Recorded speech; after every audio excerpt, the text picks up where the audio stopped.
coldness between the two of you? No, are you kidding? She went on to, she got married and all that stuff. Wow. Yeah, Are you still in touch with her? Yeah. Wow. So you remain friends, huh? Absolutely. What's her name? Nothing. Never mind. She's now known as J-Lo. Well, that's a good story, baby. Mm-hmm. All right. True story. I'll tune into Good Day Live weekdays on Fox. Watch Good Morning Miami tonight. Okay. That's what Please. Good Morning Miami tonight. I know it's going to kill you, but What time is it on? I think it's on at 9:30. I know. I can't even watch it. I'll tape it. I'm in bed. I'm going to tape it. All right. The Guardian. What are you wearing it? I don't know. This is like our... I don't know. This is our 5th or 6th. I have no idea. Every week it's something different, so... Would you dress sexy in it?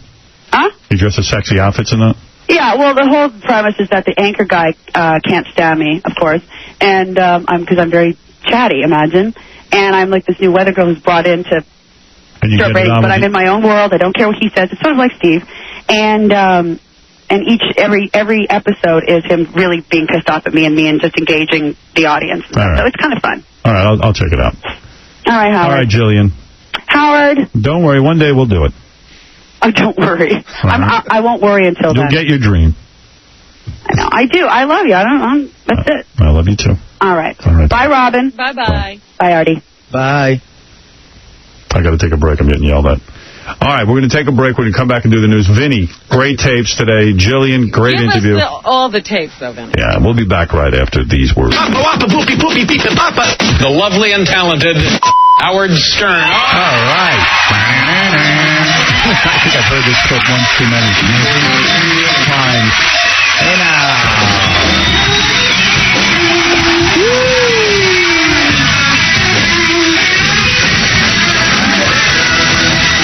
Mississippi Queen, fire! On behalf of the players on your Boston Red Sox, we ask you to show your enthusiasm, support, and good sportsmanship throughout the game tonight, and also to respect the visiting team and its fans. We want to focus on good baseball and on these games that we are all looking forward to. It's a public service announcement in Boston asking everyone to behave. Oh, really? It's funny. What's your position on the Boston guy that was in the Yankee dugout, in the Yankee bullpen? He got beat up? I don't have a position. No? Yeah, because I kind of didn't follow what was going on. I was watching he was rooting it, for the Red Sox in the Yankee bullpen. And then they beat him up? Supposedly. And they're saying if they use their cleats on him, they could be charged with using dangerous weapons. Well, my position is that if baseball doesn't want to be hypocritical, they should prosecute. The players can't go around beating up a guy with cleats. Yeah, but you can't have a Red Sox guy in there. Why not? So what? This is a free country. The guy was working. If he wants to root for a team when he's in the dugout, what's the big deal? Yeah, what do those guys and care? go back out on the field. I mean, you could tell him to leave or call the cops over. What are they, thugs? But he's not. I mean, all he's doing is cheering for the other team. That's what you do at a game. That's how you make your money. Yeah. You choose a side. The whole thing's retarded. You know, the ratings for baseball... Jocks are retarded. ...are unbelievable. They're up like 40% from a year ago. Oh, yeah, because this is a great rivalry. But you know what? The Chicago one is doing better. The Chicago playoff games. People love that. Yeah, it's incredible. I don't love any of it. I watch Tarzan. I love the replays.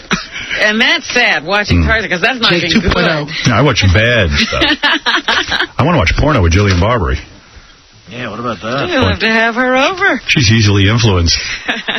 Yeah, what do you want to do?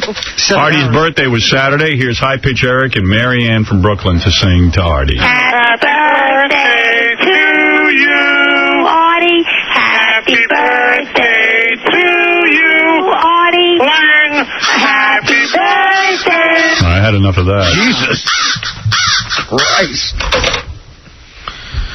Ladies and gentlemen, you know that I have always tried to be honest with you. I love that.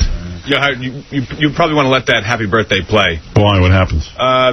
Eric just starts being nutty, you know.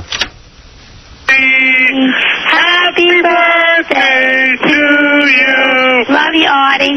Artie, how old are you, fat Eric, don't put that on the thing. Artie, happy birthday, you fat Stop it, I'm not talking anymore. How many pieces of cake are you going to have? Happy birthday, Artie. Enjoy your birthday. Happy birthday, Mr. Cannolis as you want. Eric, I'm not your friend anymore. Stop it. Bye, Artie. We love you. I like that Eric calls Artie fat. Yeah. Artie's skinny compared to hypercharic. Good for you, Artie, being skinnier than hypercharic. Yes, thank you. And thanks to Mary Ann for defending me. Well, Robin, it's that time. Vinny joining us today. Vinny Favali. Here's your song. Uma Thurman, tonight on E! Star of Kill Bill. Did you see the movie? No. Terrific. I liked it. I liked it a lot. A lot of people calling me saying they didn't like it. I'm sure that it would get a mixed reaction, because I usually like those films, and I was not bowled over. Was it long? No. That's good. But it seemed long for a short movie. That's another problem. I disagree with that opinion. All right. But that's one of the reasons I said, gee, this is not good. It's a short film, and I'm feeling like I've been here forever. Hold on, Ron. Hold on, Ron. This is where you're making your pants. All right. What's in the news, Robin? Oh, dear. Robin Quivers. First of all, we were talking about the baseball, and they say, there's the curse of the Bambino, where the Boston Red Sox have not been able to win a championship in forever since they traded Babe Ruth. So baseball fans are making pilgrimages to Babe Ruth's grave during the American League Championship Series.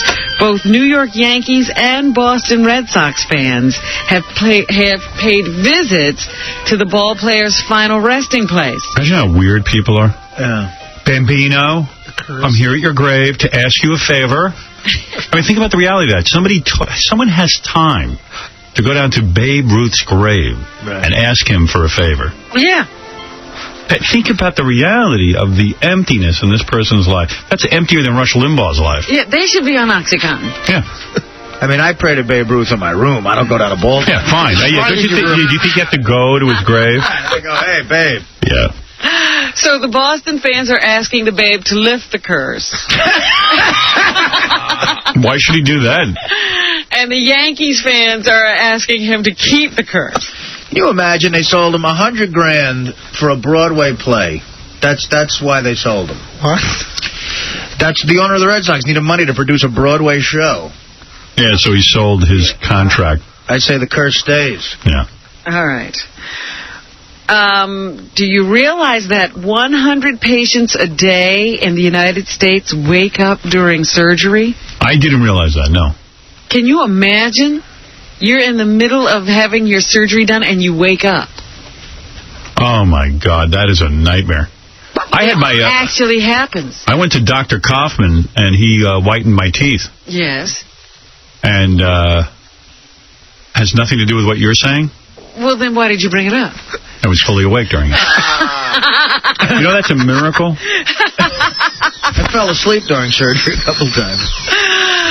Did you know that Fred had surgery and was not given anything through it? He just had alcohol, and he survived. I recommend it highly. The right amount of booze, that'll work. They did put stitches in Fred, and Fred never woke up. This teeth whitening thing is unbelievable. Let me see. Let me see your white teeth. I can't unveil them yet. I'll tell you why. Oh. In fact, you know what? I'm not going to unveil them yet. I will unveil them on Monday's show for you. Oh, okay. Well, let me tell you about this. Interesting. The anesthesiologists have been aware that people sometimes become aware during surgery, but they don't have any way of telling because the person can't scream out, can't move, can't do anything to let you know they're awake, but they're actually awake and they know what's going on. This one woman who was having her eye removed woke up. She said, I did not feel any cutting, but I felt tremendous pulling.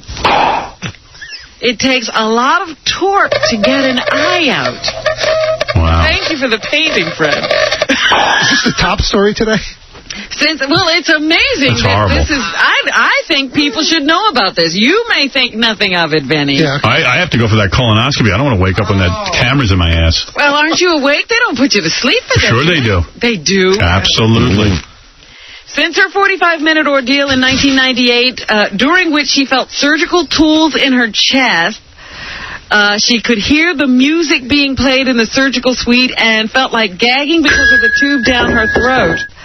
She has become an advocate for patients' rights, and there is something called a biz that some anesthesiologists use. It converts your brain waves into a number, and it would tell the doctor immediately, if he looked at this number, whether the patient was deep enough not to be aware. And that's good. To advocate that all anesthesiologists work with this. Some of them don't like it. They think they don't need it. But 100 people a day are awake during this surgery. What a horror. I mean, that's bad. Yeah. So, well, Benny doesn't think it's very important. I fell asleep. Hold on. Fred woke up during the show today. Well, could somebody put him back to sleep? Come on. All right. In the news, they are still trying to find Saddam Hussein. I can't believe they can't find this guy. I really can't believe it. It's shocking. He's still missing, but now they think he's in near his hometown of Tikrit, and that he's walking around with a small group of people, not a large entourage that you would... I guess they've been looking for a large entourage. People know where he is. They're afraid to say. Can't they just search? I mean, we're there. Such cowards over there in Iraq. They're afraid to rise up against this guy now that he's even out of power. Well, they're afraid he could come back into power. If he's not dead, he could rise again, I suppose they feel. Meanwhile, they did a survey, and 7 out of 10 Iraqis agreed that the U.S. should stay a while. You know, the United Nations and France and a couple of other countries are asking us to give them a specific hard date as to when we will be leaving that country. And the president has said, we won't be leaving until everything's okay over there. We should send Don Zimmer over there. He'll take care of it. He'll come off the bench and make everything right. Don Zimmer's got a big fat head. Doesn't look like if you poked it with a fork, gravy would pour out. It's pretty amazing. He's got a bulbous nose. He's let himself go. He has. Yeah. Hey-oh. There are a couple of animal stories in the news. Did you hear about the deer that ran into a children's store in New Jersey? No. The deer was roaming around in the parking lot, and I guess they had the door open to the store, and then all of a sudden it just bolted into the store, 180 pounds, and started running through the store, knocking over racks, and eventually left a trail of animal waste and blood everywhere. I guess he got so nervous and excited, everything just came out of him.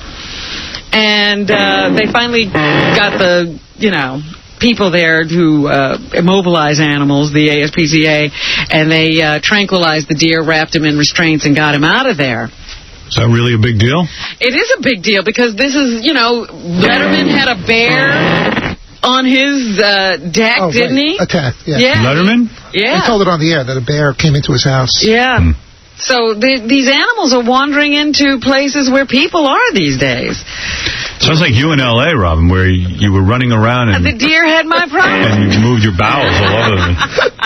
I didn't bleed. He seemed to cut himself on some of the racks. Right. But they did take him away after a day, and they released him into the wild after they got him all straightened out. But it was pretty frightening for people who were in the store at the time with the deer running through there.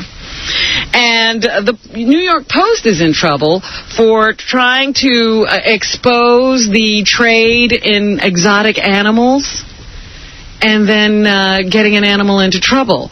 The Post, some reporter on the Post, the New York Post, went online, I guess. He tried to show how easy it would be to get a tiger. And he found a place where he could get a lion cub for $1,000. Right. Oh, cute. And he went to pick up the lion cub, and then the lion cub got sick.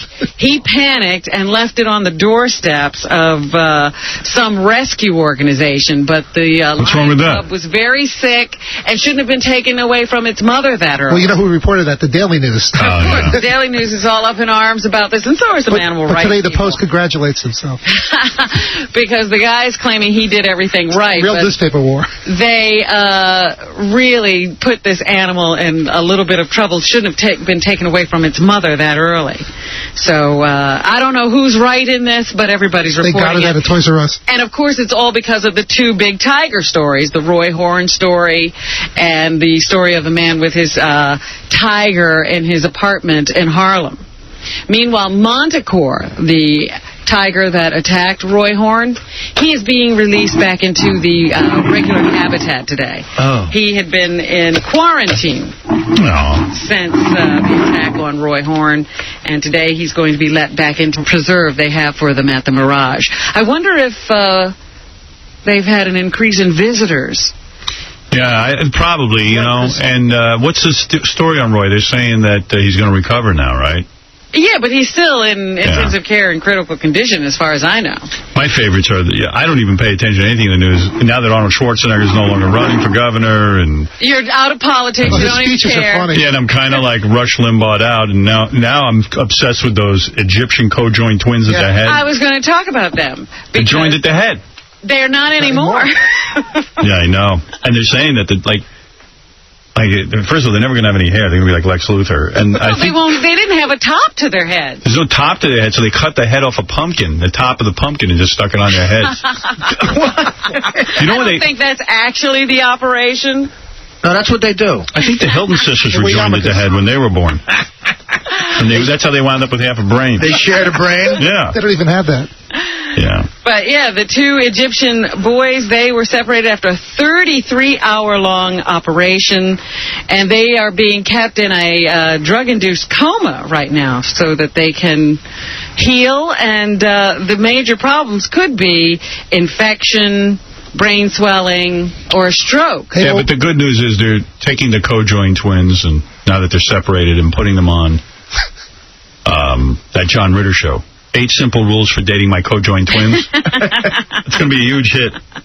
They finally figured out what is the one thing that could replace John Ritter. Conjoined twins. Co-joined twins. I'd watch that. Well, both boys appear to be in remarkable condition at this point. But remember those 2 girls that were joined at the head? Yes. From Guatemala? Yes. Well, one of them does have brain damage. Right. Well, yeah, of course. What do you expect? What are you going to do? Did you see a picture of those 2 kids? I mean, one of them's got to have brain. I mean, their heads are like one. Right. Like one giant head. Somebody's going to lose something in the split. Robin, I heard they woke up during surgery. Has anyone ever been joined at the penis? Never. Like, why not? I mean, like, why have people been joined at the head, the stomach, the chest, the arms, the ass? Never the penis. We have to take a break. We'll be back with more news right after these. The radio personality suffered from an obsession for years, but now Howard is confessing his secret. Get on the air. He says his buddy's wife gave him oral for a birthday gift. Oh, really? With the buddy's consent? Yeah. Wow. Although his wife got him the oral. Let me understand this, okay? Hey, Eddie. Eddie? Yeah. Your wife. Yeah, Howard, your wife. How you doing, Howard? Your wife gave you your friend's wife as a gift? No, the girl was single. It was my wife's friend, and my wife told me, she goes, I'm getting you oral from this girl for your birthday. And I thought she was kidding. We all went out to a club. When we got back from the club, the girl took me aside, took my pants down, and started giving me oral. And my wife said, now when people ask... Wow. And did your wife watch? No, she didn't watch. Is your wife hot? Yes, my wife is very hot. Was the friend hot? Yes, she was. And your wife doesn't want to get it on with the friend? No. How do you figure your wife, was... Like, do you think... Like, how does that all happen? Maybe she felt guilty about something she did. Maybe. Or maybe she was talking to her friend and her friend went, I think your husband's hot. And you go, well, you want to give him oral or something? Well, I do know that they have spoken about me. I'd just love to hear how that all happened. There's some catch. Did you ask your wife how that all happened? No, I don't look at get tossed in the mouth. Is she expecting strange penis on her birthday? No. Wow. No, she is not. Awesome. I tell you what, I'm going to tell you something about that, what this guy's saying. This guy's wife, how old's your wife? My wife, the both of us just turned 40. Okay. I'm going to tell you something about your wife. Smart woman. Because you know what? How long you been married? We've been married about 8 years. Yeah. It's time. Otherwise the guy's going to go crazy. That was the most beautiful thing a woman could give a guy. By the way, Howard, I've been listening to you since NBC, and I went to your movie. I was at the premiere. I love you. Love Robin. Thank you. We love your wife. Yeah. That's amazing. Would you accept that gift? Yes. You would want your girlfriend to come to you and say, guess what, I'm getting you for your birthday. Of course. Whoa. Of course I would accept it. I would never turn down a gift from my girlfriend. Yeah, that's a gift. I'd want her to mess around with my butt, my girlfriend, while I got the oral. Really? You want her to stay right there? And just, like, stroke it. That's too much information. Mess around. All right, yeah, my girlfriend ain't getting me that for a gift. Yeah. But have you expressed to her what a great thing you think this would be? No. I just did on the air. Honey, if you're listening. Makes those 3 DVDs I got for Christmas not seem so great. I have a similar story. Saturday for my birthday, my girlfriend made me raviolis. There you go. Same exact pleasure. Absolutely. What else is in the news, Robin? Martha Stewart has announced that she is afraid to go to jail. Of course, who isn't? Found guilty. She is going to be interviewed by Barbara Walters. I guess it's the first sit-down where Martha actually talks about what's going on in her life right now. You can see that in a couple weeks. Do you think a woman who left her kids at home alone and then they burned up in a fire should be charged with their deaths? Yes. Those kids were really young. I read that story. 9 and 19 months. Oh. Yeah. And she had to go to her job. It was, I guess, the late shift at McDonald's or something. Well, it's important work. Now I feel differently. Yeah, well, the late shift at McDonald's, that's the most important one, too. Right, that's when people are high and they need to eat McDonald's. Yeah, that's when you really need a Big Mac. But, you know, she kept calling to see if her babysitter had gotten there and even tried to call a neighbor. Isn't that enough? I mean, the woman is suffering. Don't you realize? I mean, she's lost both her kids, and now she faces some jail time if convicted of the charges against her. They also think the kids themselves might have started the fire. In Croydon, Pennsylvania, an 8-year-old boy climbed onto a riding lawnmower and accidentally struck and killed his 17-month-old sister. The boy's father had left the mower running while he went to put a gas can down, and when he looked up, he saw his son riding toward the girl but could not stop the mower before it hit her. Let's just mention that Sanders the Chicken had a big win in the football poll, or whatever really? football pool. Sanders won? Football results. Yeah, Sanders the Chicken won. He took the Jets. So here's the way it goes. Artie won. He's 5-1. Daniel Carver won. He's 4-2. Gary the Retard had another loss, so he's 2-3-1. And Sanders won. He's 2-4. So Artie's still with a commanding lead. I can only stay a game ahead of Daniel, though. Yeah, Daniel Carver right on your trail. He won't let you pull away. Yeah. Son of a bitch.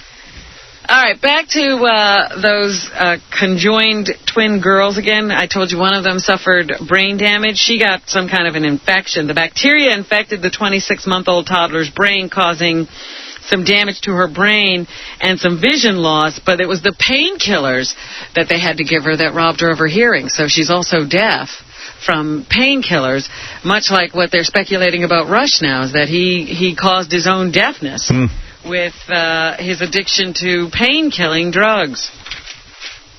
The American Idol, Clay Aiken, his album is coming out, I think, tomorrow. How do we not have an advanced copy of that? His single is really good. Oh, you like it? I'm sorry. I heard this. I didn't know it was him. I was like, this is a great song. It's a great song. Let me hear one of your songs again, Vinny. Yeah, this is our critic here. Yeah, go. Useless. Restless. Yeah. It happens all the time. I love you. I like you. I've changed my mind. Restless. Starting to feel the way. Used to leave out breathless. Now you're leaving with nothing to say. All You right. never said it. Not even to this day. Hear the music. Made sure I read it, but the author doesn't sign her name. How do you get to hear that music? Lennon and McCartney. Anyway, Clay has his album coming out, and they're all wondering if without the show, he can have a hit album. Right, that's going to be the big test for Clay. You know what they're doing, Fox? They're doing the Christmas special with all the American Idol people. Oh, good. There's a jump Well, moment. that's to support a Christmas album. Yeah, right. Yeah, so they're going to do Christmas that. Idols. I was somewhere this weekend, and they kept telling me, the American Idol comes here. He's been here several times. And then they report to you what Ruben Stoddard eats. A guy told me that Ruben had been invited to a Greek restaurant, and he didn't know much about Greek food. So he and his brother, they had to pick him up in a Suburban, number one, like a van, because they can't fit into a regular limo.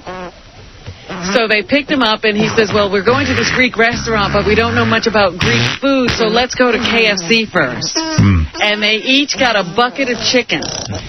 and they killed the bucket of chicken, and then they went to the Greek restaurant, and they found out they liked Greek food.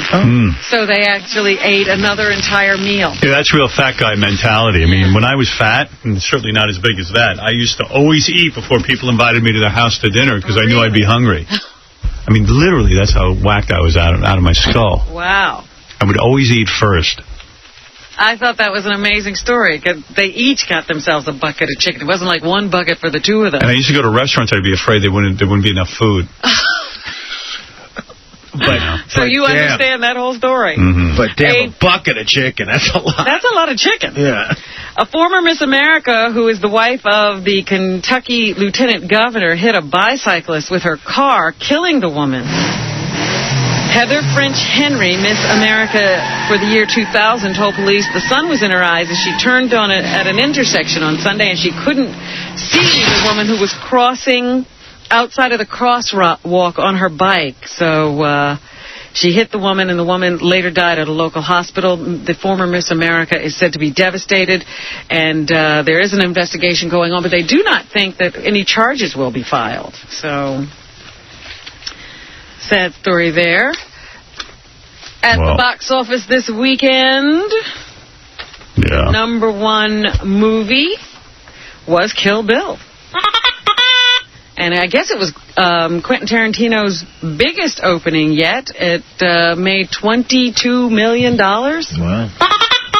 I was surprised to hear that Pulp Fiction opened at only 9. Well, it opened small. That's the way you want to do the movie, where it just keeps expanding every weekend. Right. Like, I don't know how this is going to do the second weekend. That'll be interesting to see. Well, here's Kill Bill's Daryl Hannah, who talks about the night Quentin showed up at her play in London to tell her about the role in Kill Bill. A2. That night we went out to dinner with a bunch of the cast from my play, and he told me a little bit more about the character, her name. He told me, I was going to be Elle Driver. Not much else, just that she was going to be Uma's, the bride's nemesis. Okay. All right. Well, Kill Bill is at the box office. Kill Bill. All right, we're going to take a break. We'll come back and finish the news for you, brother. The Howard Stern Show. Hey-o. You're listening to The Howard Stern Show. All right, let's do it, Robin. Finishing up the news. Vinny Favale joining us today with his big love tapes. And I love you, Debbie. All right. New study, the proportion of Americans who are severely obese, weighing 100 pounds or more than they should, has quadrupled in recent years to 1 in 50 adults from 1 in 200, according to a new report. Yeah, I like that. Then when I'm thin, I look better than most people. I don't know. Severe obesity is increasing twice as fast as the prevalence of obesity. See, Vinny, you're not alone. See, Artie, we're not obese, though. What should I weigh? If you look at me, I'm 5'9". What should I weigh? You're 5'9"? You should probably weigh... What do you weigh? I weigh about 235. Yeah, you probably should weigh like 190. Oh, okay. So I'm not obese then. I should be about... No, you're not 100 pounds overweight. 100 pounds over. Yeah, I mean, come on. I'm closing in on. But the people who are 100 pounds over, they are the biggest drain on medical money in this country because they always have something wrong with them. Are you ready for a $15 movie ticket? Premium seats at movie theaters is the new big thing. Lowe's the first to unveil it here in New York. You can call for a reservation, and there's a special. We need to get rid of you. Hey, you're hotter than a squirrel. Thank you. Yeah, but even the phrasing, hit that ass. Hit that ass. That was the exact phrase. God. Where were you walking?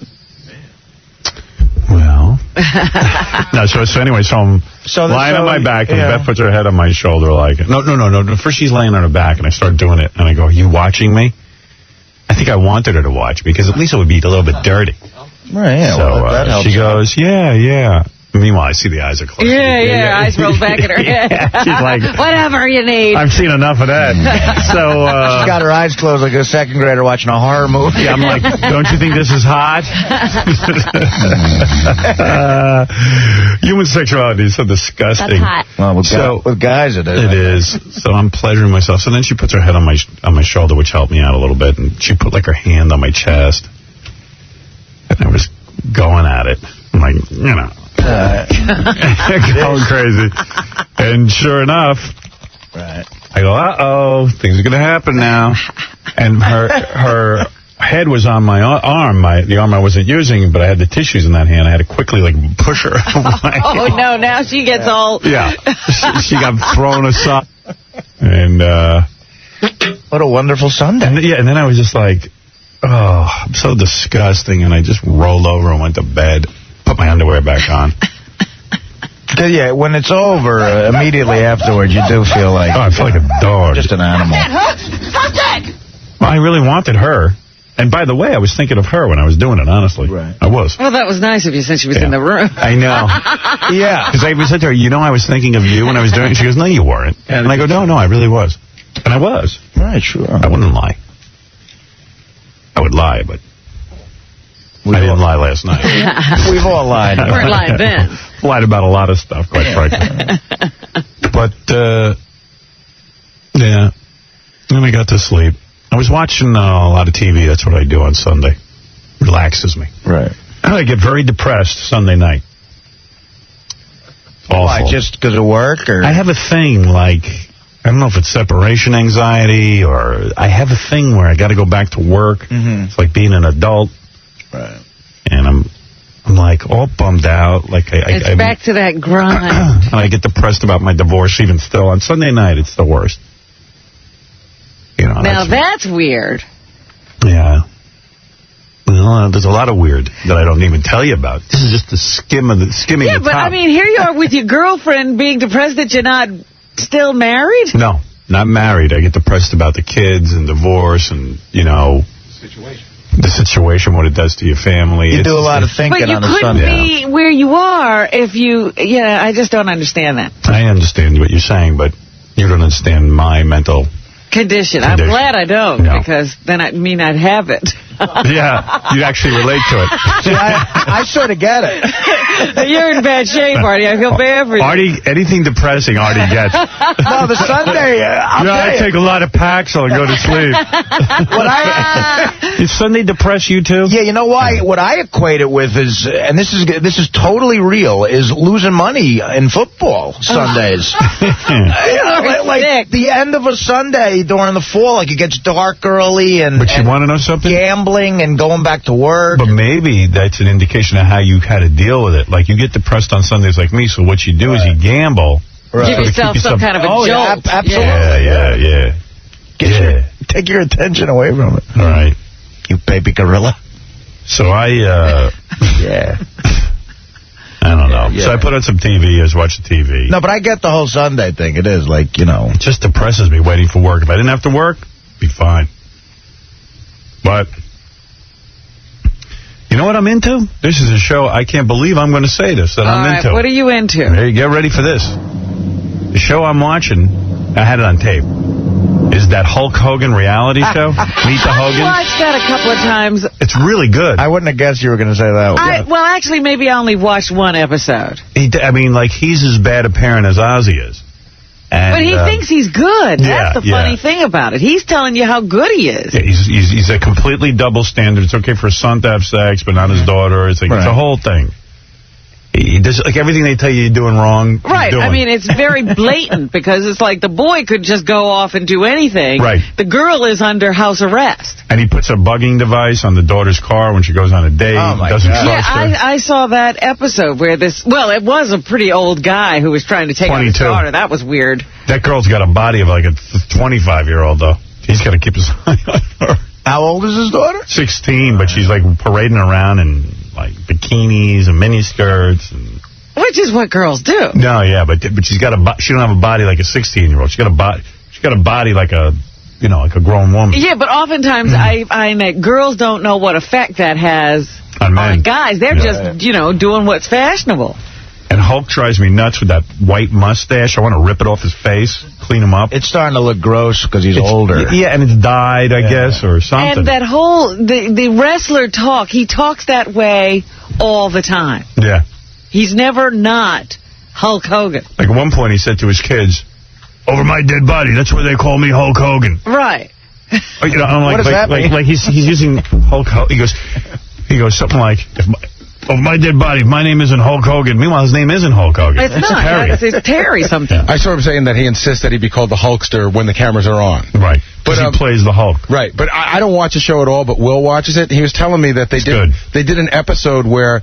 That, I guess the funny part of that show is trying to make his daughter a superstar. Right. And they did they were going to do like a fashion makeover. Right. So they went to a fashion expert to, see what her new look was going to be. And when they walk in, it's that dude Six. The guy Six that crashes the Grammys? Yeah. He's the fashion expert. Oh, no. I said to Will, was it a practical joke? And he's like, no.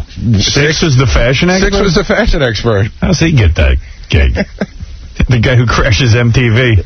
Yeah. Wow.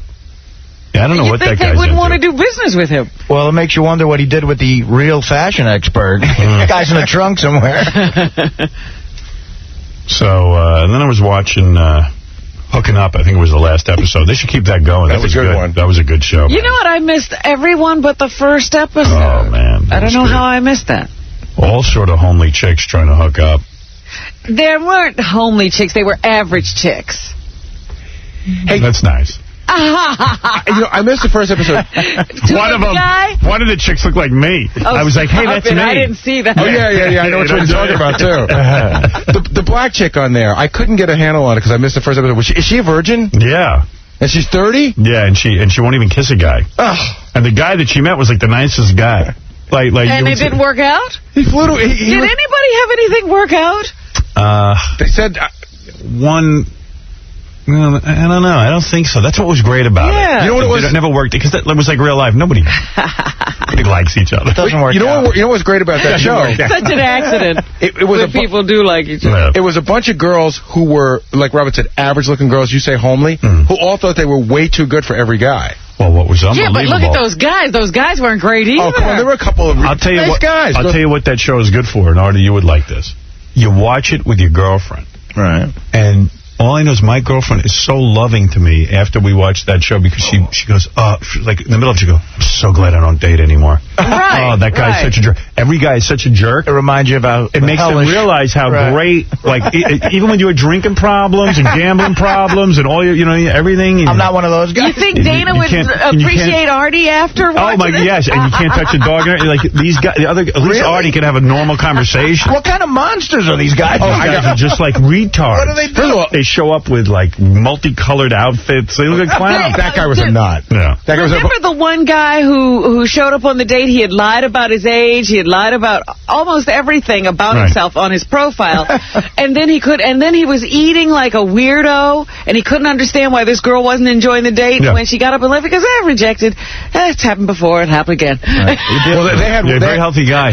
Right. The women, though, they all put these misleading pictures on the internet. There was one chick. I hate that. She has a picture of herself in a bikini. But bending over so you can't really see. And you see the boobs, and you go, wow, she's really hot. She's getting all these dates with hot guys. And they show up. She's a big, fat chick. Yep. And gross. And, like, just a grating personality. But then she met a guy, and she fell in love. There was one who... Okay. Because the one that really cracked me up was the girl who was dating the guy, and they really hit it off.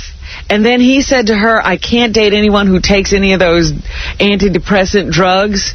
And she goes, geez, I don't know when to tell him I'm on Paxil. When you drop that bomb. See, but I think... Believe me, that don't stop any guy, Paxil. Well, he did. He started to think differently of her when he found out she was taking it. I'll bang you no matter what you take. Well, I'm not saying he didn't bang her, but he dumped her. Right. Well, that's different. Did people not realize that when there's when you were alone in a room and there's a camera on you, did they not realize it's going to be on national TV? Like, there was one dude who took a chick home, and she was looking for the date, and he started tearing at her shirt.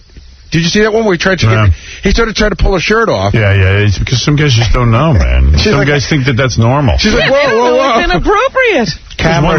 There was one really cute chick that hooked up with this really ugly, gross guy who was loud and obnoxious, playing the guitar and all this. He dumped her ass. I couldn't believe it. Oh, that one? He dumped her? Dumped the bald dude? Yeah, the bald dude. I haven't finished that one yet. That's the first girl he'll ever get. Meanwhile, he's cocky as a son of a bitch. He's like, I don't need her. But she's a perfect example of a chick that's really cute in pictures. Yeah. Sort of cute. I thought she was cute. It depends on the angle you get of her. Whatever. Hey, anyway, Rob Schneider's movie, Deuce Bigalow, Male Gigolo, bombed. It was number 5. Number 5. It only brought in $9 million. Yeah, I was talking to JD about it this morning. I went to see it.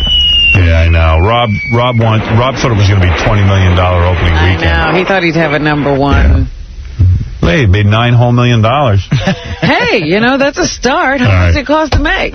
That kid would have cost more than $100,000 to make. Maybe all I know is like Rob was over in like Amsterdam for 6 months shooting that thing and writing it was a $9 million vacation. Right. I know that. And I read the reviews on Friday. Well, you knew it wasn't going to get good reviews. Yeah, I mean, it's not a review. But it got 0 stars.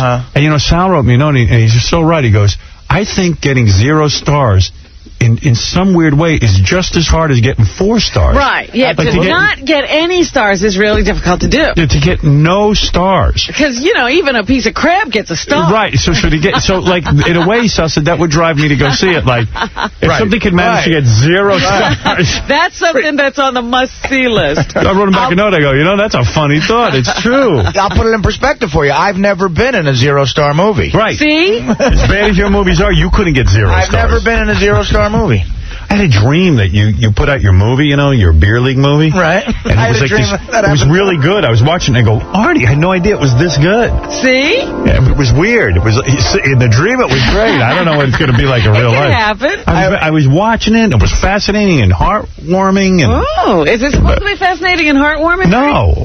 Or is it supposed to be funny? It's supposed to be, I said it was a dream. One of those 3. But after you watch my DVD, I wish I had to save that message because the surprise in your voice that you liked it. No, I really wanted you to know I enjoyed it. No, but it was funny because you were being very nice, but it was like, wow. Because you know how people sometimes go, hey, your CD was really good. Right. I wanted you to know that like was specifically genuine. that I'd watched it. I even made No, absolutely. It was very touching. Children like that, when you're very direct and you have points that you can make rather than just say something's good. You have to treat a comic like a child. Well, you. Absolutely. I've seen you go off the deep end. Me in particular. All right, here's Ebert. What is this, Gary? I never heard this. I think this is Ebert and Roper reviewing Deuce Bigelow. Deuce Bigelow? But they do mention you. Me? What? I wasn't in it. The next movie is Deuce Bigelow, European Gigolo, and I found this to be just sad and depressing. Right? I think of all the comic actors, all the screenwriters, all the aspiring filmmakers who will never get the chance to make a movie, and yet this garbage will be stinking up thousands of theaters this weekend. Rob Schneider actually did some pretty funny work on Saturday Night Live, but he has now squeezed 2 dreadful films out of the one joke premise that he's an unlikely physical specimen to be a male prostitute. Deuce Bigelow, European Gigolo, is the cinematic equivalent of a bunch of 13-year-old boys in a locker room repeating dirty phrases they've just learned. Now, I mean, although Mike Myers has done 3 of those... Austin Powers. I mean, that premise is really weak. And you know what? I haven't seen this one, but you can't. The first one's a funny movie. Yeah. Right. And it's a funny premise. And he's saying that it sucked. The first one was funny.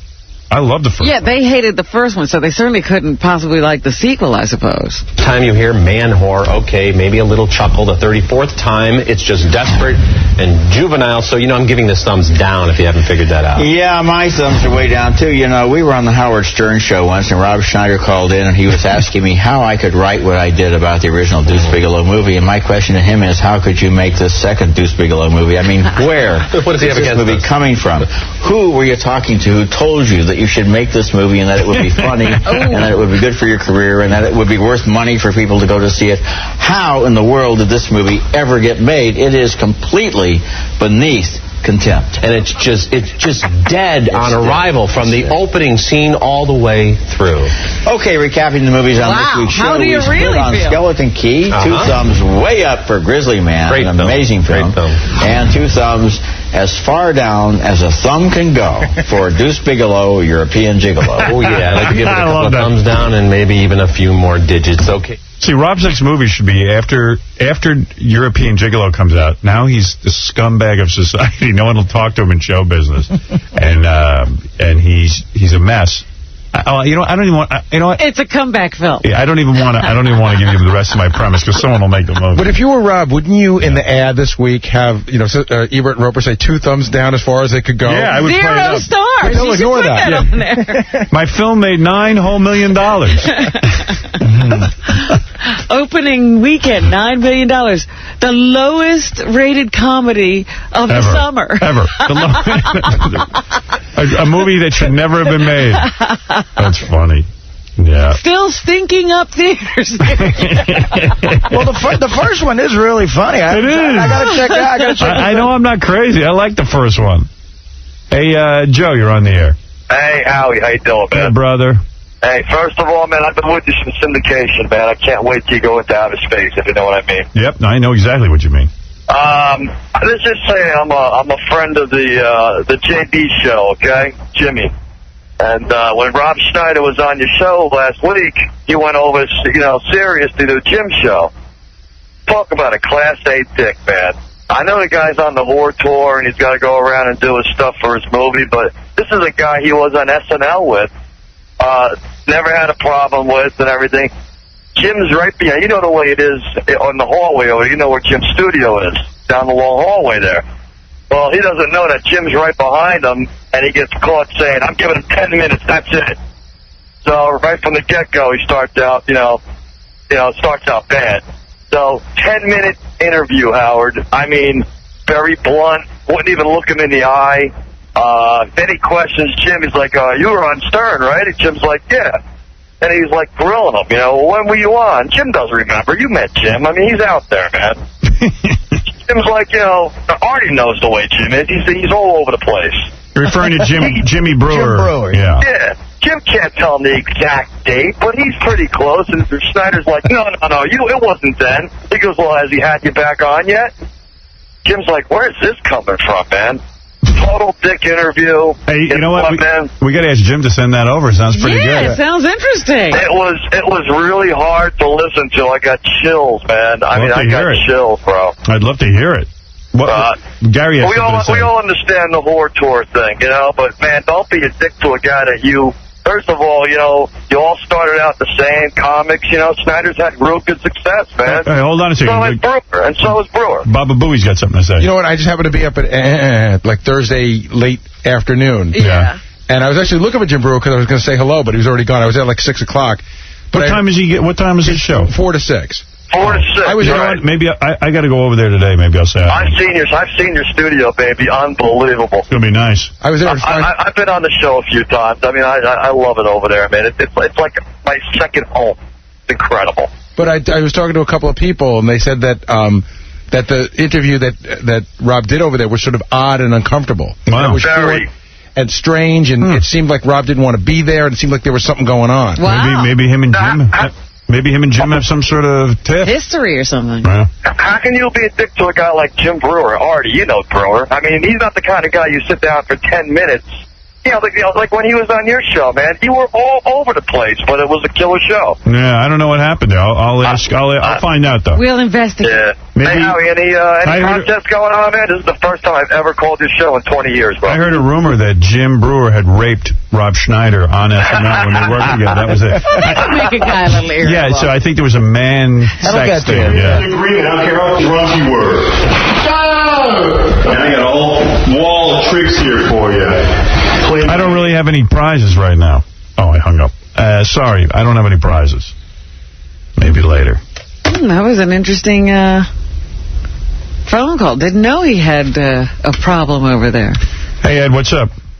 Hey, just finally happy to talk to you. I had 2 questions. 2 things annoyed me this weekend. My gas went up 10 cents a gallon. I want to know what you think about that and how the government has to do with that. And that Deuce Bigelow movie sucked. Well, all right. The Deuce Bigelow movie. Another review in. Well, I went to see it. You know why I went to see it? Because I heard both your guests 2 days in a row. Do you really think they believe it's a good movie when they promote it like that, or are they hoping? I think Rob. Rob wrote it. I think he thinks it's real good. I still haven't seen it. You know what? Well, he sold it so well in here. When I went to see it, I'm sitting there looking for all this stuff that he said was funny. I'm looking for the input, and I'm like, so did you not like it? It was. I'm talking to Robin. I'm sorry. It wasn't great. It wasn't? I finally said to myself, maybe there are 2 things I think happened. First of all, Deuce Bigelow was a novel idea. Right. And so you're seeing everything for the first time when you see the first movie. This time around, it's like, all right, we already know they're man whores, and now they're in Europe, and these guys with accents are delivering the lines. Well, anyway, as far as gas prices goes, I don't think they've raised prices enough. Too many goddamn people on the road. People on the This country, let me tell you what's going on. There is such a problem in this country, and I don't care how many of these anti-environmentalists tell you this. We are so close to having the ozone layer. Soon the sun is just going to destroy us like ants. You know, when you take those little magnifying glass. Magnifying glass. I still see dudes driving around in Hummers, gas guzzlers, and all kinds of stuff. Can't get big enough. Even me. I'm driving around in a limo. It's ridiculous. I have to be stopped. I am telling you. So get it. If they don't raise the price, they got to raise it so much that we're destroying our lives. You'll still be in that limo. They can't raise it that much. Well, I don't care if you raise it $1 million a gallon. I'm still going to be in there because I'm showing Imus that I too can drive in a limo. What are you going to let Ronnie drive you around in a Prius? Yes. No, but the price of gas, of course, it's horrible and nobody wants to pay it. But I mean, I still can't believe at this price everyone's got the gas guzzling machines out there. It's crazy. And the fumes are so bad. They're talking about... Well, did you hear the astronauts? They did an interview with the astronauts that just came back on the space shuttle. And the captain said it was so sad watching the burn-off of forests. Right. And, you know, all this devastation that's going on. You mean it can be seen from space that we are completely destroying the planet. I mean, and there are hybrid cars, and they run fine.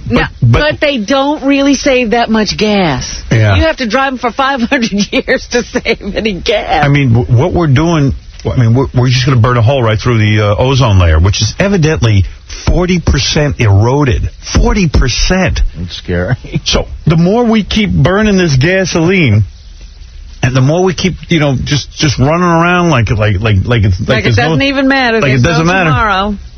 There is going to be no tomorrow. That's how we're making it so. Yeah. You know what? Having said that, though, I'm not giving up the limo. The rest of you should really cut down on your gas. I'm looking for another SUV. Are you? Good. Yeah. Why should you suffer? No one else is. I know.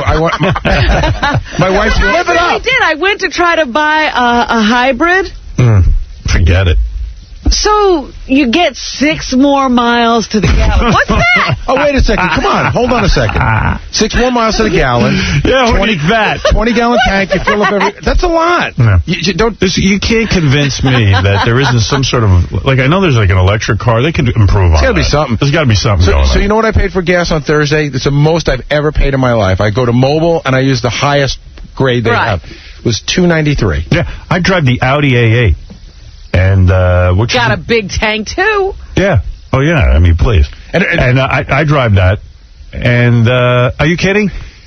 Even still, my neighbor was going to a party this weekend. He says, "Hey, I'll give you a ride." I go, "No, I'll take my own car." Yeah, I don't want to drive with you. Yeah, and everybody's alone and have all these big cars. And you know what the worst is now? My kids and I have... If they charge $10 a gallon, maybe them might say, you know what, maybe I ought to drive with this.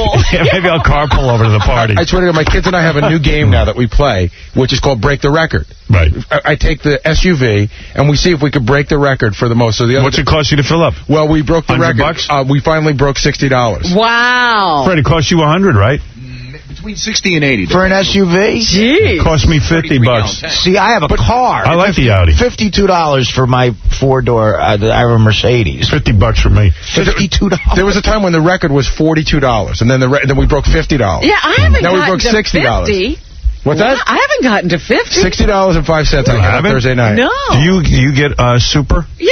Yeah, I don't even use Super. Fred's telling me I don't need Super, even though they tell me I do. They scare you at the Mercedes dealership. The guy's like, you better put Super in this. I know, that's what I was saying. They always warn you, you better use it. I put Super in one car. So you know how many miles I have on my car? I've owned it 2 years now.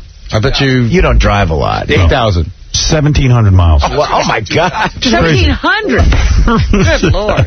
Car's you are literally you're the little old lady from Pasadena. Yeah. Right. You filled up twice, right? Yeah.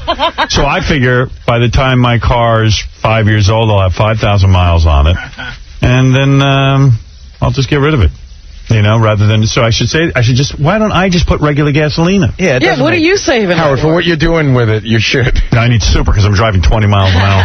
See, it's funny, though, the SUV, the guy said just put regular in it, which I do. Yeah. And then I have a nicer, smaller car, and the guy said put super unleaded, and I do. Yeah. What's your nicer, smaller car? It's a BMW. Is that a good car? It's a decent car, but the guy insisted that you put super unleaded in it. What's that car cost? This is the 45. Really? It's the equivalent of the A4. The Audi A4. That's a nice car. But between the two cars, I mean, when Can you believe I had a pleasure myself last night with a woman laying in bed next to me? That's a tough one, but I get the whole, I'll tell you one thing.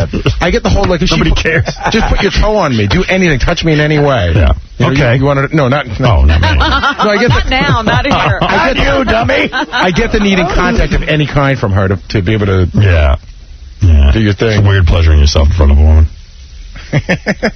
It is. I mean, think about it. A woman who's actually, not on television in the room. You ever pleasure yourself? First time, I mean, is it just me? First time I did it in front of Beth, she was like, wow, this is cool, because no guy's ever done this in front of me. I said, well, you haven't even begun to tap into the level of perversion in my brain. Yeah, we're scraping the surface. I said, this is nothing. Have you ever pleasured yourself to a woman's back? Like they just. That's what I wanted to do. No, I mean, like I said to Beth, you're going to wake up and you're going to be a mess. And she goes, don't do that to me. So that was that. No, I'm saying that the woman is completely ignoring you and you just, the hell with it. I'm forging ahead. On the subway? Oh. Ralph tells me he did it to this girl who we all know who was asleep in his bed. Oh, and he just, like, she was on her stomach. Know at all? She was on her stomach and he just. Oh, no. Yeah, she woke up, she's like, ugh. No, not... He didn't touch her, did he? No, he didn't touch her. He just left all his evidence on her. But were they... That's what I'm saying. He had touched Were they an item? He didn't touch her. He didn't touch her. Yeah, they were going in. They'd already had sex twice that night. Right, he just figured, well, I'll do it again by myself here. She shouldn't sleep. She shouldn't fall asleep on me. Yeah, her fault for sleeping. Anyway. All right, we got to take a break. We'll be back right after these words. Las Vegas, is the U.S. stingy with foreign aid? Absolutely not. I voted for John Kerry, and first of all, I just want to tell you that under a Democratic president, you would have twice or three times the amount of aid that's needed there right now. They're not even talking about the warning system that they're going to need for another catastrophe like that and how much money it would cost for that. If they would have beacons, radio where they can receive Howard Stern, then everything would be... Next call, Cincinnati. Good morning. The Howard Stern Show. You're listening to a man with the best wiping technique in America. I'm sick of my wiping technique. Howard Stern. Sometimes I just get so exhausted from my wiping technique. I've got it down to a science where I'm fresh all day. I don't even have to shower, but man, it takes up almost a whole box of tissues. I go to the bathroom and I go, I just the thought of going to the bathroom exhausts me. I'm like, am I ready? Do I have all my equipment? Like, I watch my dog go to the bathroom. The dog goes and everything just is done. Right, they're very... there's nothing to clean. Yeah, they're very efficient that way. I don't know. I go and then I start in with, I wet down toilet paper. And I stand up by the sink. And I hold my cheeks open. And I dab. And the first dab looks like ridiculous. Yeah. And then like the mushroom cloud at Hiroshima. Yeah. And then I go through about 10 tissues, and it's still pretty messy. And then I go, okay, I better flush so I don't clog up the toilet. Then I flush. Right. Now I start the process all over again. And I'm dabbing. I pull the tissues out and I dab.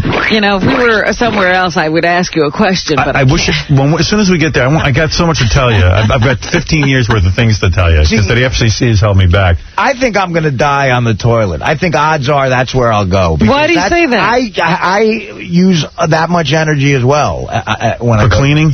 Yeah. Everything I think, it's getting harder and harder to go as I get older. I haven't eaten right. And then you can't clean right. Yeah, I think I'll have a heart attack like Elvis on the bull, I think. Sometimes I lie to Beth. I'll go, I'm just going to go pee. Because I figure I can get everything wrapped up quick and she doesn't have to know. Right. But there's no such thing as quick because I do this dabbing ritual because I want to be fresh back there. Yeah. And then I start dabbing some more. So maybe I go through 20, 25 tissues by the sink. And I thought you were worried about the environment. Look, the trees are falling while I'm not that worried. I'm worried about you affecting the environment, not me. There's no forest. You could have a clean ass. And then I'm dabbing and dabbing until I see a completely white tissue. I don't leave. Right.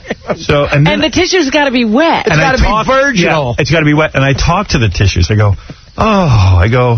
when is it going to be white? When are you going to be white?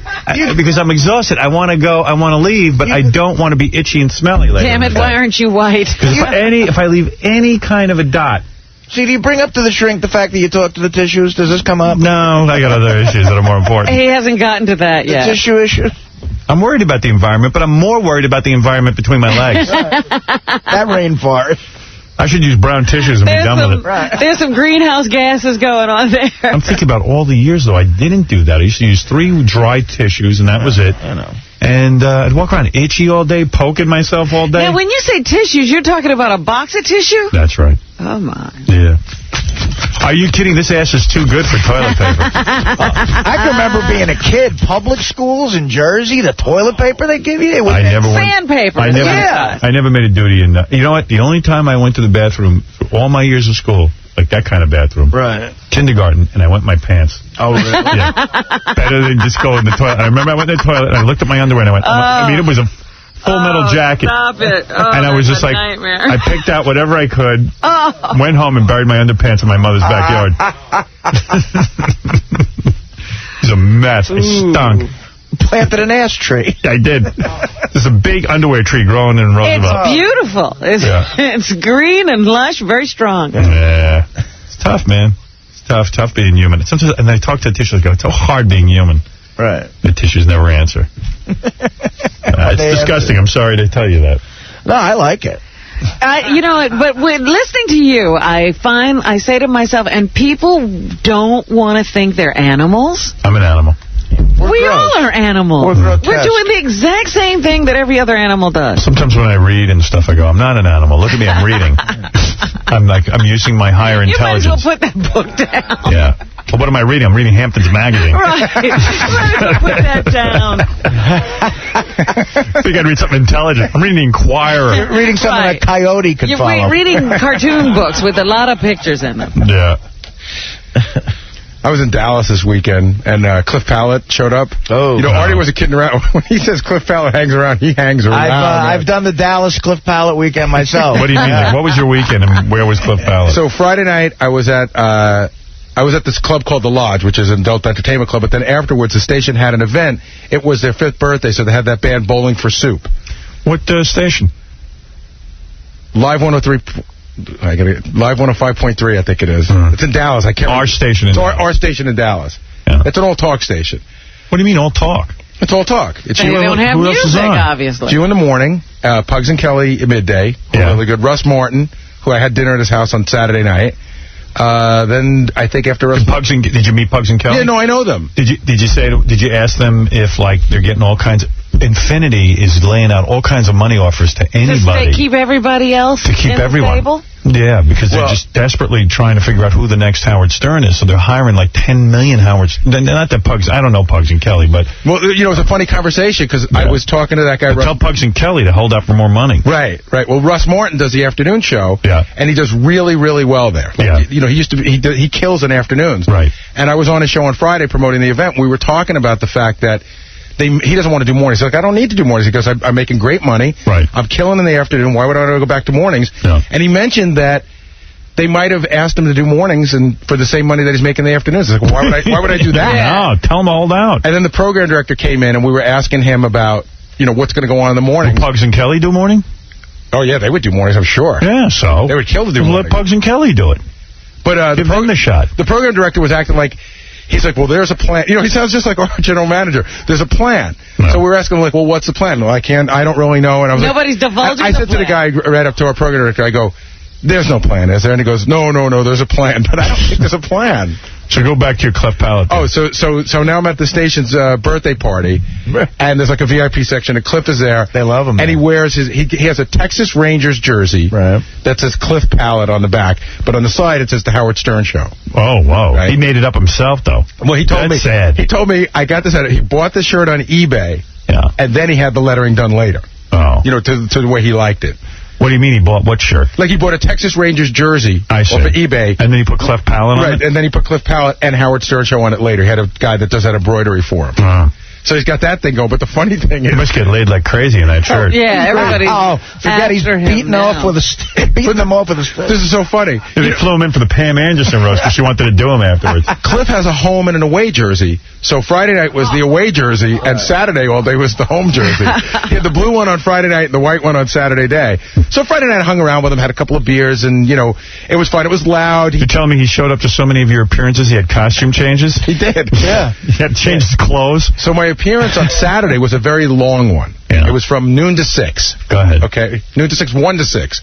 When I got there at 1, he was there, and it was like a charity car wash. Yeah. So we were hanging around under this tent, and, you know, people were getting their car washed by strippers. And we just sat there. You know, you could eat if you wanted to or whatever. So, I mean, Cliff stays from 1 to 6? Oh, yeah. Well, here. I got there at 1. Where's he going? Cliff was there. I don't know. You just think he'd go like, you know, maybe I'm going to go home. I left at 6. I shook his hand goodbye. Wow. You know what? Now he's at home and he doesn't have anything to do. When these guys come to town, he has to take full advantage of being out. Do you pay attention to him? I did. Do other people pay attention? They do. Do you try to talk to him? You can't understand. No, I did. For some reason, even since Elephant Boy, I could understand guys like that. Yeah. He doesn't talk a lot. I have to say, he's not one of those guys. he's great. He's not one of those guys that annoys you by trying to let you... What does he do? He just sits there and then looks at you? Stands there. Like, when I was there, I had 2 stand-up shows at this theater on a Friday night, so he came to both of those.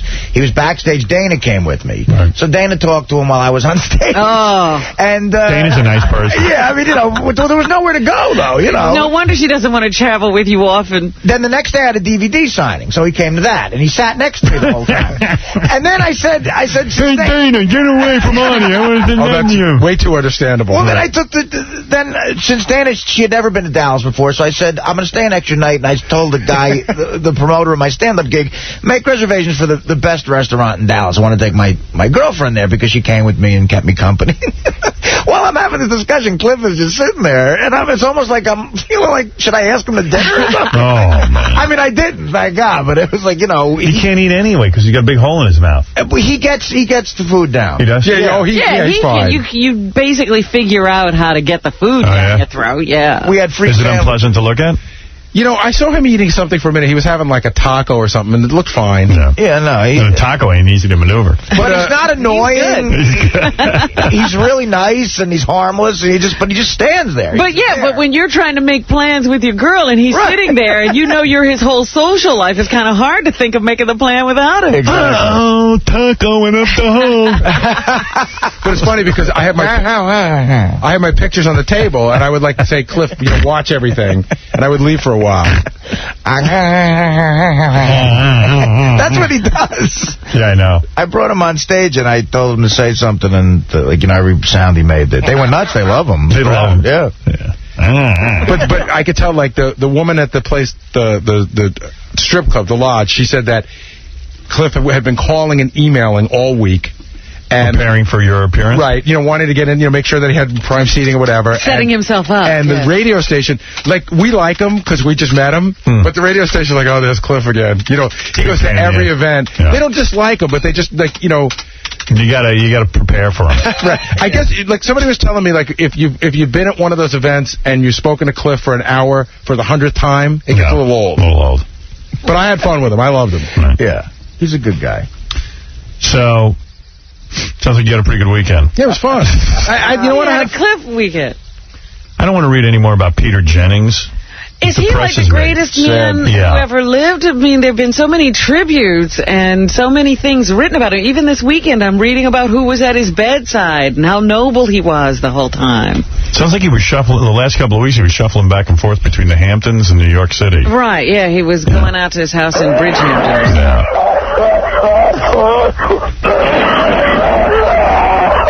Yeah, there was a lot of Peter Jennings stuff. Then there was a whole special, a 2-hour Peter Jennings special, and I was going to watch it. Say goodbye. Sad, but it was too depressing. And I was listening, Larry King had Barbara Walters, Tom Brokaw, and Dan Rather all sitting around talking about Peter. I went to a party this weekend where Barbara Walters and Jack Nicholson were at, and I didn't even see him. You're kidding? No, I was outside. It was really dark. I didn't see anybody. I saw Richie Notar. Oh, like an outside party that... Yeah, my friend had a party outside. And you couldn't see anybody. How many people, you think? He probably had 200 people, but maybe it was 50. Who knows? That was so dark. But Nicholson was there? Supposedly. That's what Richie said. I said, I didn't see the guy. Where was he hanging? He was just sitting there waiting for chicks, I guess. What else does Nicholson do? That's what he does. He waits for broads. That's right.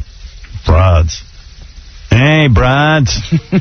I want you. I didn't see the Pam Anderson roast. It sounded good. I read a whole bunch of... I taped it. I haven't seen it yet. I read a whole bunch of things about it. Some funny stuff. I read the Elon Gold stuff was funny, but they cut it out of the TV show. But that's Elon saying. If they cut it out, could it have been that good?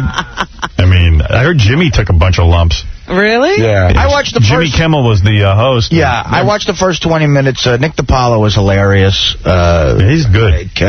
Jimmy, was good as the host, but he did take his lumps about his show. Everybody got on the show. What did they say? I think that Lisa Lampanelli chick said that Jimmy's show is so bad that Tom Cruise is taking Paxil.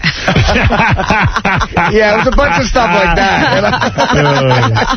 That's funny. Does Jimmy get it, or? Oh, no, he's laughing. Yes. And then somebody, I think Jeffrey Ross got up and said, because Courtney Love was sitting right next to Pam, which everyone says is not a good idea when you look like Courtney Love. Yeah, she got real fat. Yeah, she got rehab fat. And they were saying stuff like, Jeffrey Ross got up and said, goddamn, Kurt Cobain looks better than you. Well, it's not a good idea for Courtney Love. You're saying it's because she's fat. She's never been, able to stand next to Pam Anderson. Well, she can't sit on a stage. They had pictures of her in all the tabloids. I saw that. She can't sit on a stage without trying to suck up all the attention. So she was spreading her legs and flashing her boobs and The worst thing you could do to Courtney Love would be ignore her. Right. That's the most horrible thing you could do to her. And she couldn't handle it. She wasn't being the center of attention. Yeah, I'm sure when she walks down the street, she doesn't understand why the cars keep going. Well, you know what? She pulled a funny move when she was here. Not the last time, but the time before. There was a whole thing about, Courtney has to leave out a different way because her fans are going to bother everything. So we set this whole thing up. I got her in the car, right? There's like 25 people waiting for her. She couldn't just leave. She's like, all right. And she had to get out and go. Of course. But she had to make a big deal about getting out. And then when I got her out, she had to go see her fans. Well, they're saying now that some judge, praised her for, going to rehab. And yeah. But then now they're saying that she might have been on drugs again. Right. The judge who had just praised her, she's got to go back into his courtroom, and he's I don't know if it's a he or she, was very concerned because, she'd been doing really well, but the last couple of weeks he's been, she's been alerted that something's gone wrong, and I think she may have failed the drug test. And it's funny, one of the reviews I read of the roast said, and Pam Anderson was this, and they said, Courtney Love, they say she's off drugs, but it doesn't look like it in the special. Right. I mean, it was like, because when you're a comic at one of those roasts, you are so tense. It's so stressful. And she's yelling out stuff in the middle of punchlines. Yeah, that's bad. You want to strangle her. You got to drag her off the stage. And I talked to Nick last night, and he was like, I was almost going to make a deal with her. Like, I'll give you money. Just shut the F up. Right. I actually worked on these jokes. Well, for a comic, it's a big spot. Well, but even if you paid her, she wouldn't be able to keep quiet. Yeah, it's, right, exactly. I was thinking for, our last couple of shows, maybe we'd get a whole bunch of guys in to roast me. Okay, that sounds good. For before we leave. But I'm trying to figure out when we're leaving. Now I hear the official word is, yes, we're working right up until the end of the contract. Oh, God. As of Monday. I heard that. Really? Yeah. Why As are of there Friday, so many rather. dates hopping around? There was some talk about us leaving early, but now it's just like... David Lee's not ready? I don't know. I think Infinity was hoping that Satellite would, Sirius would pay. Right. They're still looking for somebody to pay us off the air. And Mel's like, I'm not paying anybody. Tell them to show up on January 1. That's what I'm supposed to see them. Well, Artie hit it on the head. Why would Mel pay to get this commercial off the air? Exactly. I mean, it's, That's Mel's point of view. He thinks it's great that we're on there. And they knew what they were doing when they signed him up for 2006. Yeah. it's like they're like, take your time. Right. Come over when you get over to us. No one's going to hear you. Come over. Don't go over there yet. It's not like baseball where we're in a pennant race. We need you now. I think Satellite would pay me to keep staying on this air. That's right. That's probably more. You could get more money out of them that way. Yeah. I think that Joel should go over and talk to Mel and say, listen, Mel, we're taking him off the air unless you pay us. We need an extension, as a matter of fact. We'll keep him if you pay us. Yes, talk about misreading a situation. Like, you guys should pay me if you want him early. Yeah, we'll back out of that deal. So I think we're here till January. See, I think we are, too, because I sit in a lot of sales meetings, and there's all sorts of promotions and ideas going on right through the end of the year. Yeah. I mean, I was already asked... Is anybody planning something for January, just so we know? No. Well, I had this whole notion. It's the weirdest thing going on. Our new TV show on In Demand starts January 1. That's what they want. So that meant all of the guys who work on our TV show are now out of work. So I spent like weeks trying to convince these In Demand guys to tape our last couple of shows here because I wanted to get work for everybody. Right. They're all out of work. Get them all back in. And Tom knows all the people. Everyone here knows all those people. They're not wealthy people. They're caught in a bind. They don't have any money. So I convinced In Demand to tape the rest of the shows. And then we go to Joel and say, you know, Joel's Mr. Charity. He's a pretty good guy. I go, Joel, let these guys work here for a couple of months. I'm not going to do anything with the shows. You'll get whatever is made. If there's money made on these shows, it's your money to be made. No. We want more money. We want to open up the whole thing. I go, forget it. End of comment. That's it. I can't do this. You don't understand. I'm not looking... things are winding down. Yeah, I'm just trying to do it nicely. Yeah. Make sure that Tony the hairdresser has her job, Ralph has a job, Doug Goodstein has a job. But evidently that had no impact. So I said, you know what? You sleep at night knowing these people aren't working. Right. I mean, and that they have families. It wouldn't impact you at all to let them work here. And it's not going to be a moneymaker. I know that. But, let them have their jobs. No. You're up to something. Okay, tell me what I'm up to. Everybody always thinks I'm up to something. I wish I was as smart as everyone thinks I am. What could you be up to that's so evil? He thinks I'm going to take the shows and sell them somewhere. I mean... I don't know. What are you hiding? I have a deal with Comcast, and I want to tape the shows and start them on January 1st. What are you hiding? Right. I'm not hiding anything. I just got exhausted, and I said to my agent on Friday, I said, look, end all talks. Let's just finish out the contract here and get out. I said, I don't know what else to do. I can't be accused of having something up my sleeve every minute. All right. A, no one's paying you for us to leave early. Makes no sense. B, I just wanted some people to come back to work. There's about 100 people who are affected by this. Do you care enough to let them work? And I'm not making any profits. They said, over a whole thing, you're going to have to change your whole deal. We're included in the rest of your life. I mean, like, if you want these people to work. And I went, forget it. I go, I'm not going to do that. Jeez. It's nuts. I mean, they must think I'm an idiot. It's crazy stuff. I just got to get out of here. Well, I think it's 4 months from tomorrow. Because, we go to the end of the year, but I think that your last day on the air is like December 17th. Yeah, it's time to get out. But I'm the one who keeps saying I want to leave. I mean, but the satellite doesn't care. Nobody wants you to leave early. No. I'm going over to satellite today. Take my kids over and let them see it. Yeah. Yeah, I'm going to stop by. They started the tour. They just put up the walls for the studio. Oh, yeah? Good, I want to see that. I want to give them a tour. What do you do? What kind of tour do you? I want to give my kids a tour, but I don't know where anything is over there. What time are you going? Because I gave like 8 tours in the last 2 months. Oh, yeah? Yeah. You want to come over? Yeah, I know where everything is. Oh, yeah? Okay, cool. What time? I'll talk to you about it later. All right. I was going to say, you're some tour guide. You probably can't even find the building. My kids go, well, where's the building? And I go, I don't know. Why don't you just come meet me, and I'll get Ronnie to get us over there. We'll find it together. Yeah. Plus, there's some cool people that you probably haven't met yet that you probably want to meet. I would like to meet people. Oh, man. I'm gaining weight. Putting on the summer weight. How could that be? Aren't you running? Yeah, I don't know. I just gain weight. Cares. Eating a lot? I am, Robin. What is it that you eat that makes you fat? I think because I go to restaurants and stuff. It's, I used to eat just grilled crap. Yeah, a lot of that going out will get to you. Drinking, though? I drink on weekends. I do drink. But I thought you were limiting yourself to 2. I do. I did. How big? 2 big bottles of wine. Yeah, it depends on... 2 big bottles of vodka. 2 bottles? I got to tell you. You said 2. I got to tell you, we went out to dinner. I know that feeling. That's so No, limit. I have like 2 drinks. That's it. Well, wait a second. But that puts on weight, When we went out to dinner, 3 or 4 weeks ago? Yeah. I mean, again, for a guy that I knew for 15 years that never touched alcohol, right? You have embraced it. What do you mean? What did I do? Well, that was the night that we were out east, right? Yeah. And you got the vodka and pineapple or something, I think it was. No, or grapefruit. Vodka grapefruit. And then you had to bring over more vodka. So they brought over that big glass, and then you just put a little pineapple in it. Grapefruit. Grapefruit. But it was, Howard, it was big. It was probably... Only 2 glasses. But that's like...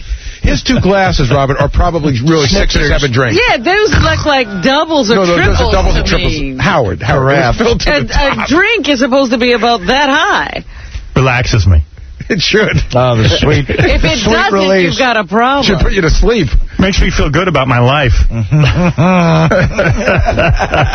I hear you, brother. Which means if you didn't have to work, you'd be drunk all the time. And Robin, the other thing is, there's a body language when you pick up a drink. Right. And your body language is that of joy. Oh, no. Yeah, it's like, ta-da. No. Like a magician. Yeah. I'm going to feel better right now. Ta-da. I'm not that bad. It's medication. Meanwhile, how pissed are you? Please. I'm totally under control. Sure. How pissed Artie are you Jr. that Artie's my hero? Don't worry, Artie. I took up the cause. He's drinking for you. I'm drinking for you. The comedian we've had on a couple times, Patton Oswalt, has a great line. He goes, do you think you have a problem if you call liquor pain go bye-bye juice? No, but seriously, how pissed are you that Ross is getting married next weekend? Boy, that was a dumb move, getting married in the summer. middle of a weekend. I don't have a house anywhere else. It's a black tie event, too, we got to go to. It's like a... Yeah, that's how... First of all, here's the crazy thing. Ross, this guy, Ross, is our friend. Good guy. Good guy. Great and guy. I just started thinking about the gift, too. You know what the gift is? I don't know if you had to go out and buy an outfit. I sure as hell did, because I'm in the wedding party. That's my gift. Mm-hmm. Freaking $3,000. You don't have to buy a dress because it's a formal event. Well, anyway, I was thinking about this. Ross is a party guy, loves to party, right? Yeah, Mr. Party. Yeah, has a house out in the Hamptons. Loves it. Whenever someone invites him to a wedding in the summer, he gets pissed because he's going to miss his Hamptons house. Got pissed at me. I got married on July 3rd. Right, and I've been with him. He's like, God damn it. I got to leave. I got to go to a wedding. God damn it. I can't come out this week. So what does he do? He makes his wedding in the summer. That's to get back at everybody. In the city. And everyone's pissing and moaning about it. I'm telling you, you know, everyone's like, oh, no, you know. And what I was going to do, listen to this. Friday night he's having a rehearsal dinner. Oh, you're all tied up for the whole weekend. Now, what rehearsal I need, if I got there 5 minutes, all you have to do is walk. I got to walk down and then you sit down. You don't need to stand. It's not an actual rehearsal. It is, but it isn't. Wait a second. It's a gesture. You know what the rehearsal... No, it isn't. You know what a rehearsal dinner is? Rehearsal dinner is for out-of-towners who have nothing to do on Friday night, and they're coming in for the whole weekend. Right, you're their entertainment. I'm not an out-of-towner. I don't need to be at the goddamn rehearsal dinner, because what I would have done is I would have spent some time... I would have just come in for his wedding. Well, I disagree with you on what the rehearsal dinner's for. The rehearsal dinner is for people from out of town. It's not. It's for the wedding party. Wrong. It's what do you mean wrong? Wrong. It's basically a get-together for the wedding party so that the bride and the groom can thank their wedding party for being part of the festivities. And, yeah, there's a second of rehearsal. It's not really... You could miss rehearsal. Well, you and know still how know what to do. you could thank him by letting him go. Right. So anyway, so I go out to dinner with Ross, and I go, Ross, you're not going to believe this. Some family emergency came up. I can't go to rehearsal dinner. The look of pain on his face. Oh, you're kidding. Looked so bad. And then I just called back and said, it's all right. We got cleared up. Yeah. Did you go to his thing out? Did you go to his thing out last week? What was that? I guess there's some other Jewish ceremony. It was on Thursday night, Friday night. No, I've been to enough ceremonies. It's called an Ufruf. Do you know about that? An Ufruf? I swear to God, somebody told me what it is. It's something to do with the week before the groom gets married. It's some Jewish thing. Jewish ceremony, and you throw candy at him and stuff. I don't know what candy. He's crazy. That's crazy. This guy's in more ceremonies, you know, like time to bail on that. I never heard of it. It's an Ufruf. Yeah, he's carrying on. Well, I got to find out about this. They throw candy at you? I got to bring a Kit Kat to the event? So But I know... But I mean, we'll get married in October. I know a bunch of guys who went out... nobody's going anywhere. Right, it would have been fun. Yeah, the Yanks aren't going to be there anyway. It doesn't matter. They better not let me make a speech at that wedding. Be like, hey, why is this not October? You don't need the hottest goddamn weekend. You don't need to make your speech at the wedding. You just made your speech to 18 million people. Right. But yeah, coming in Friday night from Connecticut for the party, and then going back home, and then coming in Saturday for the wedding. It's like a coronation. See, and you're talking about, this is where we use up the gas. Right. Running back and forth to see Ross. They don't charge enough money for gas. I told you that. Yeah, it's going to be wild. But I can't believe he's getting married. But I'm happy for him. I really am happy for him. I like the girl. I like him. It's a home run. Melissa's great. Melissa's great. This will be good for him. Yeah. He would have died if he stayed single. But she's starving herself for the wedding. Oh, really? They have to keep taking in her wedding gown. You're kidding. She's like a lost twig. more weight? Yeah. She's going to be anorexic. She's going to be vomiting down. She's going to look like Lindsay Lohan. Yeah, a lot of chicks do that. They do that for the pictures. Yeah. But then they balloon up right after the wedding. Well, I saw a comedian tell the joke, and he goes that, women get thin for their wedding so that they can look like in their wedding picture the way they'll never look the rest of their life. Right. That's exactly what's going on. Crazy. I was looking at some of those wedding photos in the paper the other day, and you could actually see that this girl had dieted down for her. I was like, oh, my gosh, she looks like a bird. Somebody should be dropping a worm into her. That's the difference between guys and girls. Girls will diet for specific events. Right. Guys won't. Please. They don't care. Hey, did you watch any sports this weekend at all? I got to take a break. What sport? Why? Well, the Mets. I got to talk to you about the Mets when we come back. It was just the most... It was a pitching disaster, right? No, it was the most horrendous weekend. Oh, the collision. Thursday afternoon, there was a collision in the outfield. One guy's got a broken nose and a crushed, cheek and the whole thing. Yeah. You didn't see that? It was head on. It was just head on. Then they lost that game because of the collision. Then Friday night, there was a walk-off home run the Mets lost. But yesterday was so devastating. The Mets have never thrown a no-hitter, ever, in the history of their team. Right. The longest run any team has ever had without a no-hitter. Pedro Martinez takes a no-hitter into the 8th inning, gets the first out. Right. All he needs is 5 more outs. Guy hits a triple. Next guy hits a home run. Game over. 2-1 Mets lose. Jesus, and he had a great game. And a no-hitter. Wait, Gary, that's not true. Dwight Gooden pitched a no-hitter. Oh, for the Yankees. Be quiet. You. Tom Seaver pitched one. Oh, for the White Sox. I know. Gooden threw a no-hitter for the Yankees. That had to hurt him. It did, especially since the guy didn't deserve to be back in baseball. Yeah, it was at the end of his career. The guy took a boatload of drugs, came back, pitched a no-hitter, and then went back and left. That was it. All right, we're going to take a break, and we'll be back. Right and he just laughs. Yeah. It's so painful. Love it. Go ahead. The Howard Stern Show. Thank you for choosing 24-hour exit Walmart. How may I direct your call? What's your name, scumbag? Excuse me? What's your name, fat buddy? This is Walmart. Well, no It's Walmart. I admire your honesty. What are you looking for? Do you suck 1,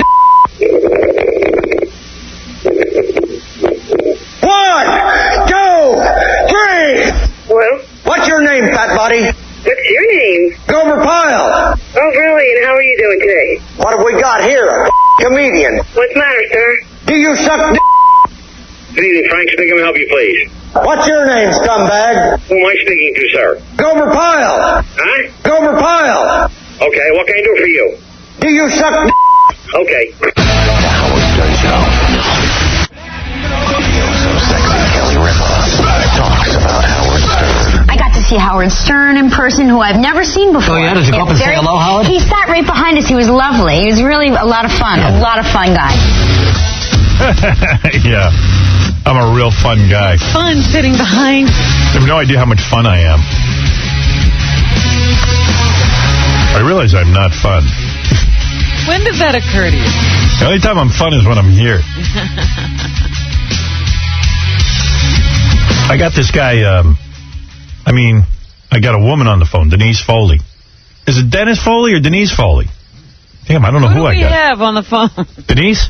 It's Denise. Yeah, okay. Hey, Denise. Denise is the editor of Prevention Magazine, which I read. I like that magazine. Oh, we've talked to her before, right? Yeah. I wanted to talk to Denise because I'm reading all this Peter Jennings stuff about lung cancer. And him, I understand getting lung cancer because he smoked.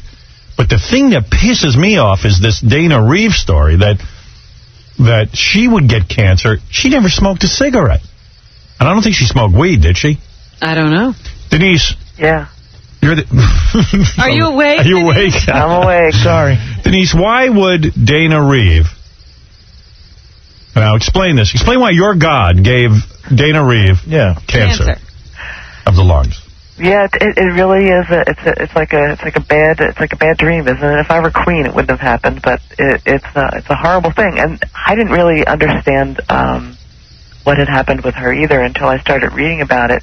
But you remember a few years ago, Andy Kaufman, a comedian, died of lung cancer, and he was not a smoker either. A health freak, actually. Yeah, real health freak. And Did he all died the of vitamins and everything. Yeah, and it appears that there is a genetic version of lung cancer which is what may have happened to Dana Reeve, that some people have a genetic predisposition to lung cancer. It's a different kind of tumor than people who smoke get. There's a sort of a different molecular biology, and one of the reasons they know this is because they have a number of drugs that they're using now, testing now, and these people tend to respond better to those drugs.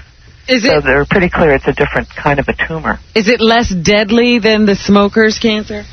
Well, it is, but I don't know how significant that is. The survival rate for lung cancer is 15%, and for non-smokers it's 23%. So there is they do have a slight edge.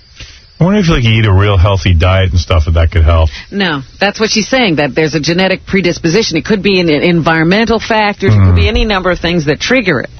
Well, also, radon is the second leading cause of lung cancer death, and a lot of people don't know if they're being exposed to radon. It's a colorless, odorless gas. Where do you get radon In from? your house. In your house, yeah. Oh, for Christ's sake. I was thinking of having a radon test done. Good idea. Good idea, because we had our house tested when we bought it, and we have slight amounts of radon in our basement. Can you give your address so I don't buy that house? Yeah, my house tested the same way. That's why I'm thinking of having it tested again. Oh, really? Yeah, me too. Oh, man. Just did that. You have radon, too? Well, they were saying that there were radon levels in the neighborhood in some houses. Do you think they ever just tell you have a little bit of radon so they could come in and clean it up and charge you? I don't know. See, I'm always paranoid about that. Yeah, they got you by the... I mean, what are you going to do? We never heard of that. Yeah, if they tell you got it, you got to get rid of it. Didn't Hitler invent radon? I bought the house 5 years ago, and it's one of those things you just do when you buy a house. You check radon levels. Yeah. So then I read this thing, and I never did that. I got all freaked out. I went and bought a radon test. You can buy one. You leave it in your basement for 30 days, and you mail it in. And I got it back, and there's no levels. But I read some article that scared the crap out of me. I bet you everybody has radon. Well, not everybody. No. You can have your next door neighbor can have radon, and you can be radon free, because what it is the gas that comes from uranium. And if there's a pocket of uranium under your neighbor's house, he may have radon. But if you don't have that same pocket, then you don't have it. Now, this is in white neighborhoods? This is in all neighborhoods. All neighborhoods, wow. Especially white. Especially white neighborhoods. This is crazy. I never heard of that. I would understand in a black neighborhood or a Puerto Rican neighborhood, but a white neighborhood, I don't understand. It sort of slipped by. Don't buy a house in Uranium Acres. That's the key thing. Yeah, I saw a house, Uranium Acres. I said, you're kidding me. I don't even know about it. Now here's one more thing for me to obsess on. Oh, great. Yeah, we got to worry about radon, too? Yeah.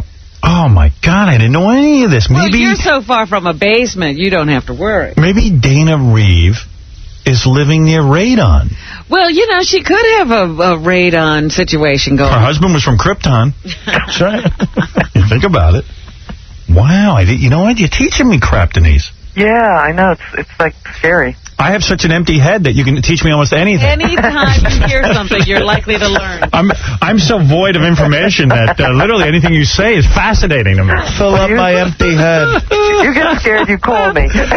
Please fill up my head with information. Fill up my empty head. Oh, I'm so empty. I read the paper, I'm like, wow. Do you have the ability to retain, or is that always new? No, it's always new. It's like weird. I don't remember anything. I had no retention. I don't know where I live. Well, that's a beautiful thing, though. You're always being surprised. I'm like, wow, Denise is really smart. No, I'm stupid. So you're telling me, let me just recap. Yeah. That Dana Reeve is living on top of radon. She lives in a uranium mine. No, you're saying that it's a possibility. I mean, that's always a possibility. Here's a guy with a theory. This guy, Chris. Chris, say your theory on Dana Reeve. Yeah, Howard, before she married Christopher Reeve, she was a nightclub singer. She worked in a lot of small clubs at the time. They allowed, there was a lot of heavy smoke, and they believed that she might have picked it up as, a secondhand smoke. Hey, maybe. Come on. That's true. She was a nightclub singer. There's a commercial that they're running now about a guy who says, my wife used to bug me to quit smoking because she said I would get cancer. Well, she got cancer, and she's dead. Yeah, but she probably got cancer from radon. If Dana Reeves got lung cancer from performing in clubs every once in a while, secondhand, I mean, there's no chance of me avoiding it. Yeah, right. You smoke. And you smoke, Artie. And I make a living in clubs. First-hand smoke. Right. I mean, secondhand smoke? What am I Artie's worrying about secondhand smoke, but he has first-hand smoke. Yeah, could everybody else stop smoking? I think it's the secondhand smoke that's going to get me. day. You know what's great about me? By tomorrow, I'll be on the air talking about how, a lot of people don't realize radon is in a lot of homes. Like you're an authority. Like I'm an authority. I just need a little bit of information. So, Denise, editor of Venture Magazine, by the way, that's quite an accomplishment. You are saying, all right, here's the one last question. Yeah. What percentage of people who don't smoke get lung cancer? Well, they don't look at it that way. They look at it, what percentage of lung cancer patients don't smoke, and it's somewhere between 15 and 20% of lung cancer patients never smoked. And here's the scarier statistic. See, I would have guessed 10%, but go ahead. 40% of lung cancer patients are former smokers. So they quit. They quit. Yeah, I only smoked. How long, does it matter how long ago you quit? Or how long you smoked? It takes a long time for you to get rid of the toxic effects of smoking. So 10 to 15 years after you quit, your risks of lung cancer drop 30 to 50%. Wow. So you never go back to zero. Oh. You're always at risk. You're at higher risk than people who've never smoked. Oh, wait a second. Somebody should have told me that. I smoked up until my junior year of college. Well, you're way beyond that now, aren't you? I'm like 84 years old. Right. He's a senior. I'm a senior citizen. He's an ARP. How old are you, Denise? I'm about your age. Oh, really? Yeah. Are you still hot? I am. If you're talking about flashes, yeah. Oh, you got the hot flashes. So does Robin. No big deal. We'll talk about that another time. Right, okay. We'll get into that. All right. Anyway, Denise Foley, editor of Prevention Magazine, to answer my simple questions on lung cancer. Thank you, Denise. You're welcome. Yeah, it's a fascinating topic. She's good. I like her. She's very laid back. She's always very informative, but she speaks in layman terms. Yeah, and she's not all chatty like a lot of chicks. Thank you, Denise. You're welcome. She doesn't talk your head off. Thanks for not being chatty. They also tell you words you can't understand. Yeah, no. Denise knows I'm stupid. And she does my audience is stupid. So she understands how to talk to us. She's on other shows. She's much more intelligent. I see. Yeah. Hey, Glenn, what's up, pal? Howard. Yo. Hey, Howard? Yeah. Yeah, how you doing? My name is Glenn. I'm from New York, and I just want you to know something. Did you ever hear of a man named Kevin Trudeau? Yeah, he draws Doonesbury. No. Listen, Howard. He's got a book out. It's called. Oh. He's got a book out. No relation? No. Natural Cures They Don't Want You to Know. Isn't this guy the president of Canada? No, that Howard, was Pierre. listen to this. Oh. Remember years ago... Wasn't he on Friends? Years ago... That's Lisa Kudrow. Years ago, people just got a little case of heartburn, right? Yeah. That's what they called it. Now they call it acid reflux. They want you to take a pill for the rest of your life every day, right, to take care of that. And where are we going, Glenn? Hey, listen to me. Apple cider vinegar. Right to Boring a tablespoon of that. Wrap a couple of days. Hey, Glenn, can we go to boring radio school? There's natural cures for all cancers. What are you, a communist? And the FDA don't want you to know. You got to what's the cure for cancer? What? Check out this guy's book. What's the book? Check out this guy's book. What's the guy's book? You don't cure it. It's called Natural Cures They Don't Want You to Know. Come on, Howard, don't snort. I'm not kidding. All right, I hear you. I'm serious. That ain't me snoring. That's Fred. There's natural cures. There's natural cures for everything. And the FDA don't want you to know because they can't make money off it. What, are you scared of the FDA, Howard? What's the cure for this phone call? That's not... Because you're killing me. I got lung cancer from you. That's not Howard snoring. That's New York City. Let everybody know about it out there. Oh, hey, Robin, I get your cat lessons back now. That's funny. That's real funny. Oh, there's a cure for you everything. think that's funny? There's a cure for everything. No cure for this call. No cure for this call. That's not Howard snoring. That's every major radio market in the country. No. You know, I might be leaving here, but I still take pride in my high ratings. And I'm not going to have you kill them. The book he's talking about is on the bestseller list. Is it? All right, I'm going to get it. Nobody knows about it. I've seen that guy on TV, Kevin Trudeau. Yeah, he's selling it on TV. I mean, they haven't exactly shut him up. No. Yeah, Blaine, you're on the air. Hey, Howard. Just wanted to let you know the original CDC test for that radon was if you lived in a basement for 70 years with no air ventilation, you would die from it. Yeah. That's where the radon came from. I think that's what happened to Dana Reeve. She was locked in a basement for 20 years while she sang to nightclub people. Right. I just like that woman. It's just a shame. A wonderful person. Yeah. was going to have sex with her. And that family's been through so much. I was willing to have sex with her even while she was married to Chris Reeve, just to... I know, you used to say that all the time. You'd say, in fact, you volunteered to have sex on his lap, didn't you? Well, let's not make it weird. I said I would sit on Christopher Reeve's lap while he touched her breasts with his top of his head, and then he would feel like he was having sex with her. So it'd be like him doing it. I would do it because I saw that in a movie once, where a guy was a quadriplegic and guy helped him out. So that was great help. Yeah. So, like, Dana could have... It would have been like Ghost. Remember that? When Whoopi Goldberg let Patrick Swayze into her body and Demi Moore touched her. Yes, Jacqueline. Jacqueline?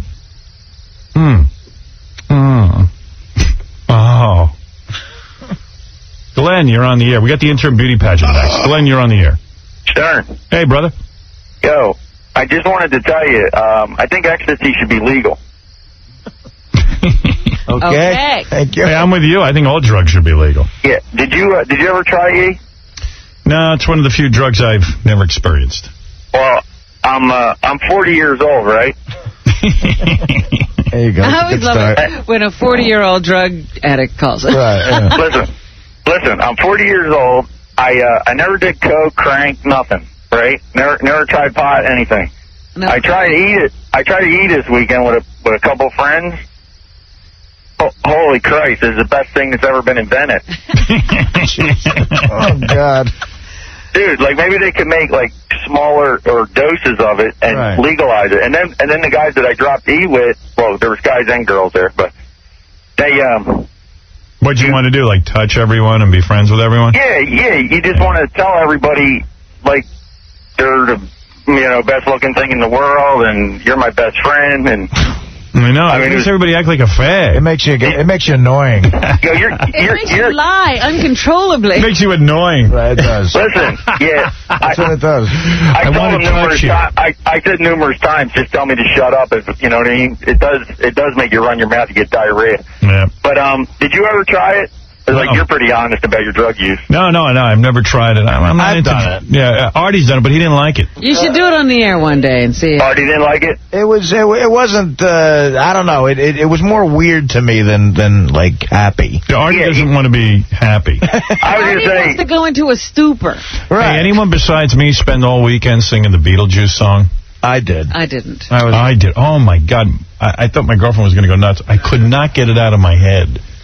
I know that I could never sing it the way Stain did, so I just listened to them singing it. And I went back and forth between the Beetlejuice version and the Stained version.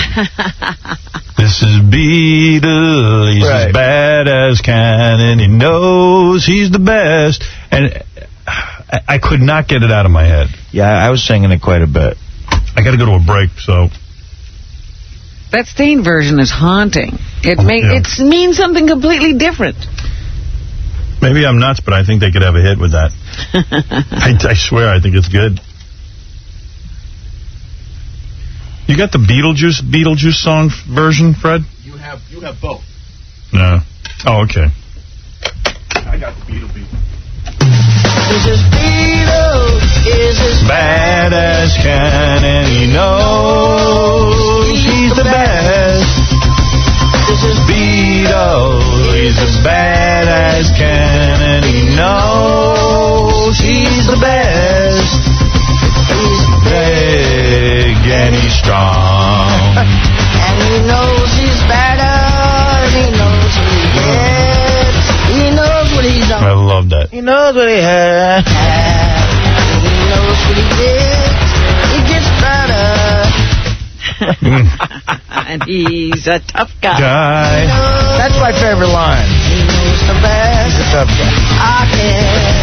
This is Beetle, is his best. No. And then when Stain did it, it was just so awesome. Yeah, now here I think it means something. It's good. Has a deeper meaning.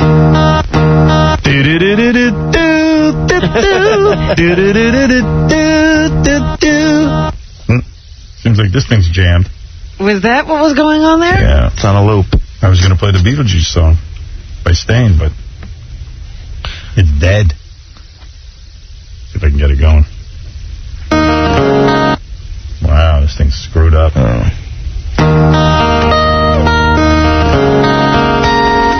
it goes. Whoa. There it goes off. Shut down. That's frustrating. Oh, this place. I hope satellite's not as bad. I hope they have really quick, kick-ass equipment they claim they do. I was going to say, but what are you going to do if the equipment works? Yeah, I might drop dead. Uh-oh, I'll just mosey on over. Hello. What if I switch CD players? You know what? What do you do that? Music the way you want it. The CD's fine. What do you mean? It's the CD player? I think it's that player. You put it in player 1? That's been trouble for a couple of weeks now. Yeah, no problem. No, we mentioned it. Let's see, wait. Just that nobody does anything about it. Somebody touches my board. Who touches my board?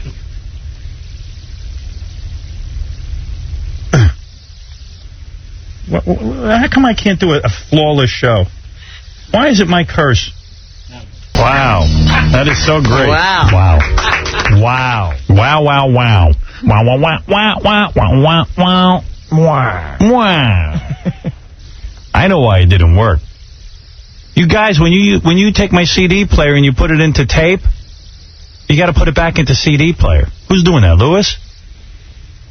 And Scott, when you check the board, do you check it? And then I heard Baba Booey was in here playing Hall & Oates on Thursday on my board. Oh, really? Yeah, too many That is absolutely not true. I just got word. From who? I absolutely was not playing Hall & Oates from your board. That's not true at all, Howard. I got a secret report. Secret or otherwise, I absolutely wasn't in there playing it. Well, tell the guys when they go into tape, because I don't use the tape player, they got to switch it back. Well, I love that version of the song. It's haunting, I tell you. Don't you? Awesome. We got to get Beatle to record more. We got Beatle to record a heavy metal song, a new song he's coming out with. Yeah. It's very, very good. Did he write that one, Jim? Yeah. Yeah, it's good. I got to admit. This kid's got a million of them. He can write in any style. It's just that every song is about him. You know, he doesn't write about anything else. Well, that's his thing. His signature thing. Because this is Beatle going, I don't know anything. I'm going to give you a little taste of what that is. Yeah. This is metal. Beatle, I don't know.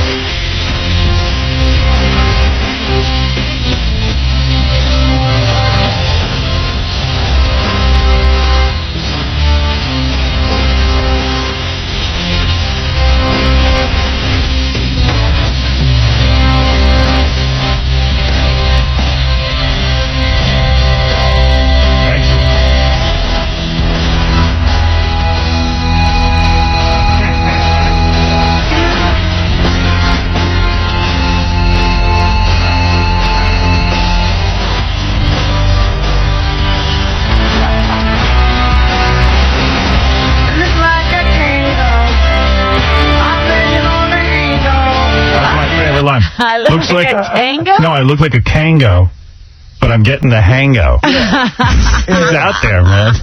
That's pretty good. It's like Dylan said, those early songs wrote themselves. Right? Yeah. Tango.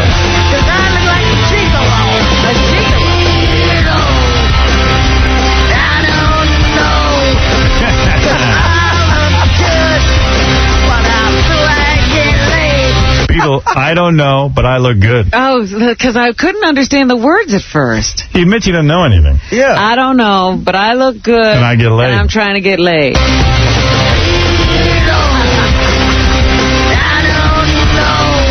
don't know.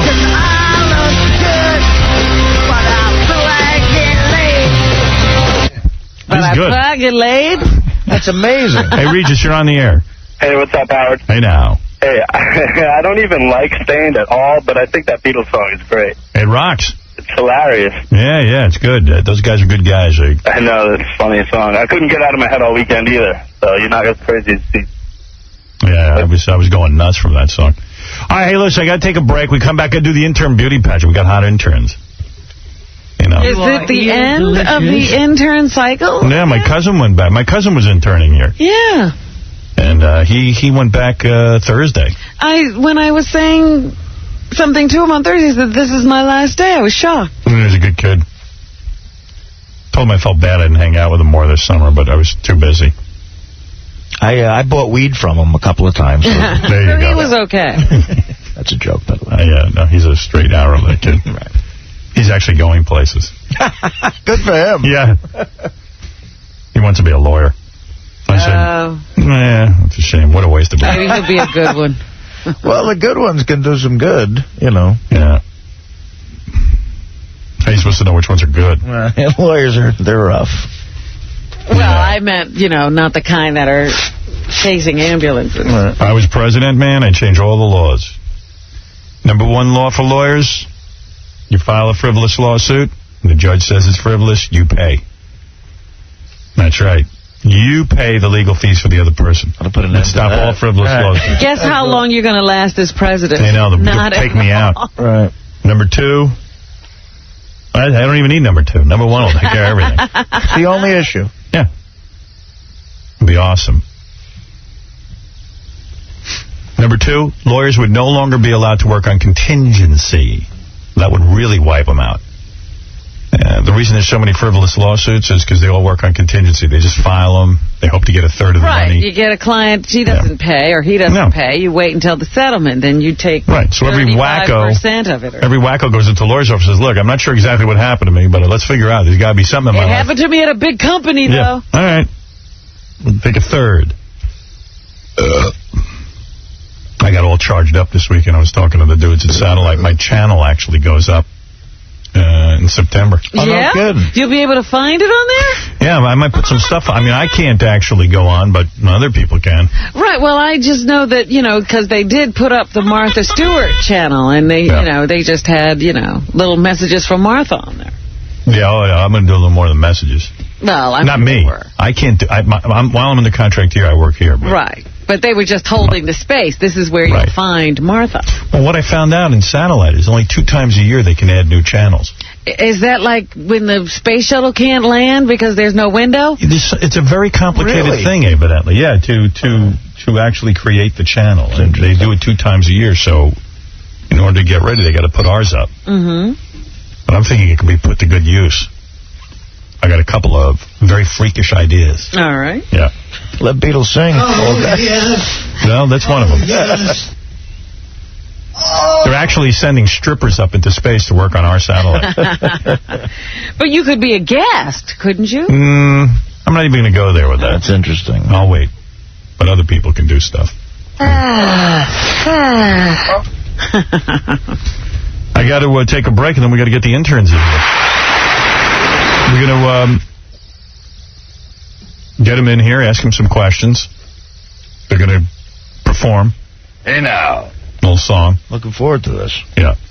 Got some judges. Oh, we do. Hey, so it's out of our hands. Why do I think my girlfriend's judging this? I don't know. Is she? Is she one of the judges? We talked when she was in. We talked about that, I think, briefly. I don't know if it happened. Maybe she's here. I don't even know. Jerry, who's the judges? I know Ronnie's a judge. Beth is supposed to be one of the judges. Is she here? No. Did anybody tell her? I even have an email from her saying the 15th is good. I'll be there.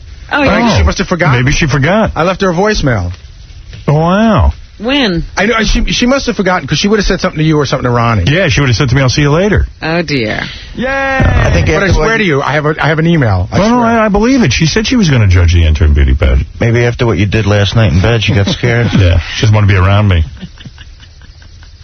Oh, shucks. Call her up. I did, but unless you have I called her cell phone. I have a number. Okay. I can you know what the truth is? I can even wait 15 minutes and probably get here. All right. We'll be back right after these words. Let me go check out what's going on. Fox reporter Shepard Smith.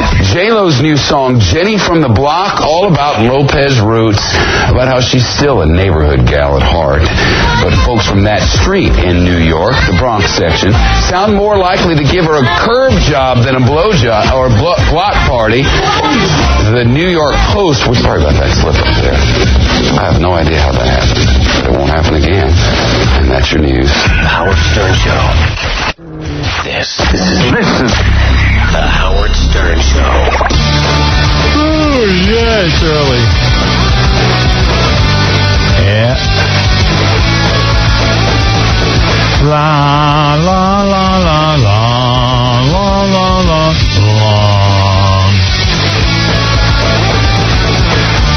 Gary the retard was rambling into the voicemail. Something about he wants his own show on satellite, and I think he was making fun of Artie. Yeah, he doesn't like me. Hey, Sam, Gary! You know what? You guys need to call me on Monday morning. I like to have my own show. Not with Mindy. You know what? Call me first thing Monday morning. I got Mindy up. Call me at, give me a call first thing Monday morning. Bye! Hey, Howard, you cheap! I want my own show! You know what? You need to put it on the radio. Come on, get your act together.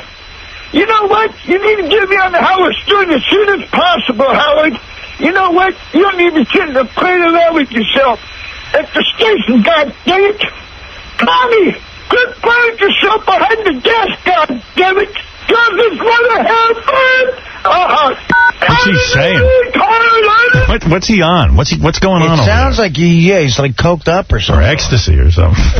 Yeah, I'm just wondering now. Yeah, is this what drugs do to retards? No, he's not on any drugs. Retard, you bastard!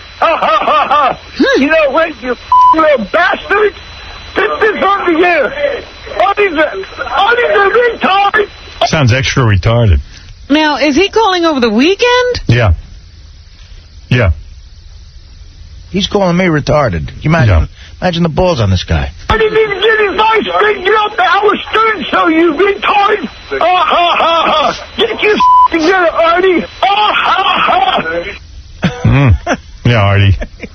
Calling me a mess. Hey, before we begin the beauty pageant... Please give him a radio show. Yeah. Oh, don't worry, he'll get one. Hey, before we get to the beauty pageant, C-SPAN finally commented on the amount of Stern calls coming in. They actually explained it to their audience. I didn't even know this was going on. All right. We're going to go to Louisville, Kentucky for our last call for James Kitfield. Go ahead, please. Yes, I'd like to ask Mr. Kitfield what his opinion is on Halliburton being awarded or rewarded no big contracts. I'd also like to ask him his opinion on Howard Stern's tiny... I have no real opinion on that last question. It's appropriate, though. We do have just a minute or two. That last call was a Howard Stern caller, and the group set out this morning on the Stern Fan Network to jam our lines, and that's the first call out of 68 that we got in the morning from a Stern caller. And they do the way they do this is they record the whole program, and then they try to get in, and then they give it to Howard Stern, and then he runs it on his program, and everybody goes off and gets their lollipop and enjoys their weekend. Right. But I have to mention that because they had blogged all day, all week, that they were going to jam the lines today, and something happened. They just didn't get through. Your intelligence is better than theirs. And we have no intelligence. Take them as they come, but I thought I had to say that. I wouldn't be bragging on the air that you got away with something with that Stern Fan Network. They'll get on your ass. Oh, yeah. And the guy's like, well, don't tempt them. Look at this. Out of 68 calls, only one got through. I mean, that's taunting them. You know. Now you've inspired people. Really? Yeah, Let it go. Next call for Randall Swisher of the American Wind Energy Association, Oakwood, Georgia. You're on the air. This is Daniel Carver. Go ahead. We are being flooded with filthy, stinking Mexicans. They're going to be a lot worse than the niggers. We will move on to Round Lake, Illinois. Go ahead, please. Round Lake, Illinois. I want to agree with that last caller. Next is Essex, Maryland. Hello, Essex. Yeah, hi. They should, as far as the solid rocket boosters, they should put some kind of wire mesh over it or something to keep the stuff from falling off. New York City. What do you think? What do you think about how Stern go on demand TV? Well, I'm sorry, what? What do you think about how Stern moving on demand TV? Sorry, I don't understand what you're saying. Benton, Arkansas. She understood. Oh, yeah. Come on. Don't be kidding me. Next call for Stuart Bowen is from Baltimore, Maryland. Good morning. Welcome. Hi, my name is Marilyn. Good morning, caller. Well, hello. Do you have a question? I love watching your sausage. Keep it up. Okay, we'll continue with the next call. Hoboken, New Jersey. You're next. Good morning. Good morning. Go ahead, please. How are you? Fine, thank you. My nuts, they get a little numb sometimes, and I get this tingling. Next call is West Haven, Connecticut. We seem to have one crank caller who is getting through, and we apologize for that. Good morning, West Haven. I wanted a sausage. I wanted a sausage. I wanted a sausage. I wanted a sausage. Richard Simmons made his big announcement on the Today Show that he's joining satellite radio. Where we're going. You're kidding. I think it's great. Oh, my goodness. Even though we may not have seen you day to day, you have been on a crusade and you've been talking with people, and you do a lot of one-on-one with people, unsolicited. People are surprised when they get you on the phone. I call about 100 overweight people a day. I don't know where they're recording this. I think they're in a gay bathhouse. Are they in a fountain or something? And I'm just embarking on maybe one of the most exciting projects I've ever done. Sirius Satellite Radio has given me my own show. Is this going to be a weekly show? It's every Sunday from 3 to 6 Eastern Time on Sirius Satellite Radio. Now, I love the idea that you are on the same satellite as Howard Stern. Yes, but I won't be doing their shows. Right. Does Richard know they're putting him on the gay channel? Is that where he's going to go? Yeah. It's the Richard Simmons show. To be live from my exercise studio, Slimmins. I've had my studio... My exercise Slimmins? Slimmins. Richard Slimmins. We're going to have to go visit Slimmins Radio. I can't wait. See what goes on there. For 35 years. And I have a live audience. The show will be live. I will pick up a letter from someone who needs some help, and I will call them right there on the spot. Wow. Imagine a whole 3 hours of that. Hey, hey, hey, hey, hey. I love milky sauce. I really do love your milky sauce. I love milky sauce. I really do love your sauce. I'll take calls in. I'll have a success story every day. It's 3 hours of constant motivation. And people can get satellite. You can go to any of these electrical stores and get the satellite for your car. It's got lots of stations. Do you think that's the wave of the future? You know what? We laughed about satellite TV and cable TV. And You know what? You know what? Me and my dogs, we sat around and laughed about cable. Now we know. Now we know about it. Richard Simmons is fighting for his life in an estrogen tent. It's the Onion Radio News. I'm Doyle Redland. All right. I love that, in an estrogen tent. 3 million Americans do Sirius Radio satellite, and I think it's going to help me inspire more people. Read the letters. I'm going to actually fly in some guests. I'm also going to take the show on the road. Wow. We're going to have to definitely call into that. Slimmins on the road. Slimmins on the road. I can't wait. What we're saying is use the laws of physics to use energy as efficiently as possible, to waste as little energy as possible. New Brunswick, New Jersey. Good morning. Hello. Hi. I'm Riley Martin, twin of the Ada. I may talk to the space people, but you need to get a life, man. Hello. Caller, we can hear. Do you have a comment for our guest? I'd like Howard to accompany me on a space voyage. I'm not grasping what he's saying. Let's move on to West Haven, Connecticut. Good morning. Oh, good morning. Nobody's grasping what he's saying. Sacramento. Morning. Thank you, C-SPAN, for taking my call. Unfortunately, I am a victim myself. My grandmother suffers from the flu, and she doesn't have any government assistance. She's here with me. I had to quit my job to take care of her. I'm getting myself high. I'm not sure where that question was going. Let me ask in closing. Getting myself high. And we may see a final vote on CAFTA, the Central American and Dominican Republic Free Trade Agreement, maybe tomorrow, maybe Thursday in the House. New York City. Good morning. Hi, this is Frank. They're the only country that should be part of the United Nations. Sit in my lap and we'll talk about the first thing that pops up. Let's go to Philadelphia. Hello there.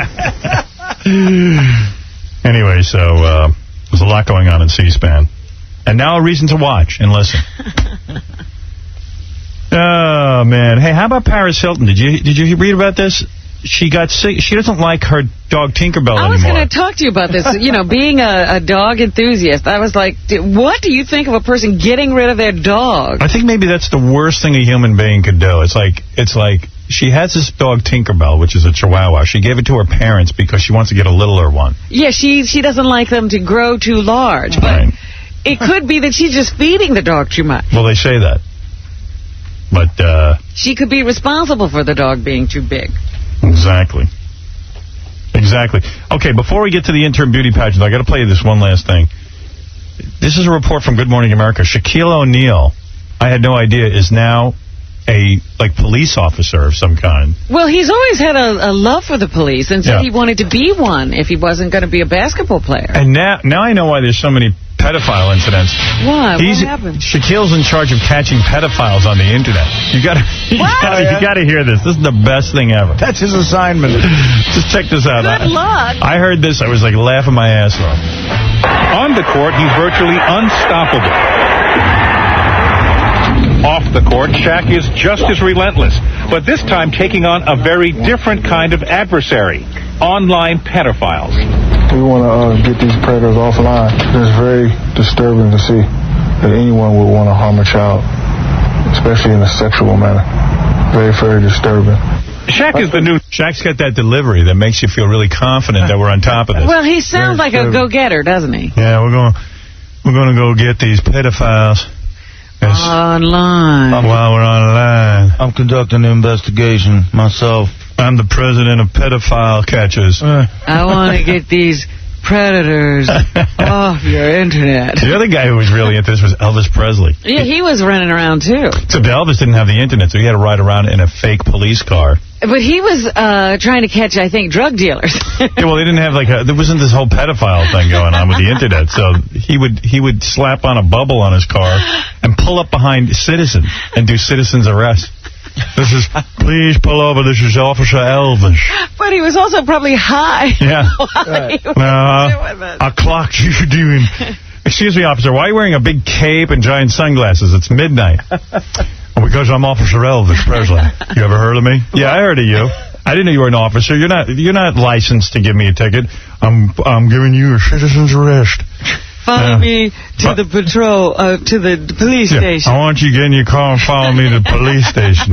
Officer, why are you eating a fried peanut butter sandwich? Because I'm arresting your ass for doing 50 in a 30-mile zone. And what is it about guys who have, this extreme wealth who want to be police officers? But there's very few of them. You can count them on one hand. Right. Shaquille O'Neal. And Elvis.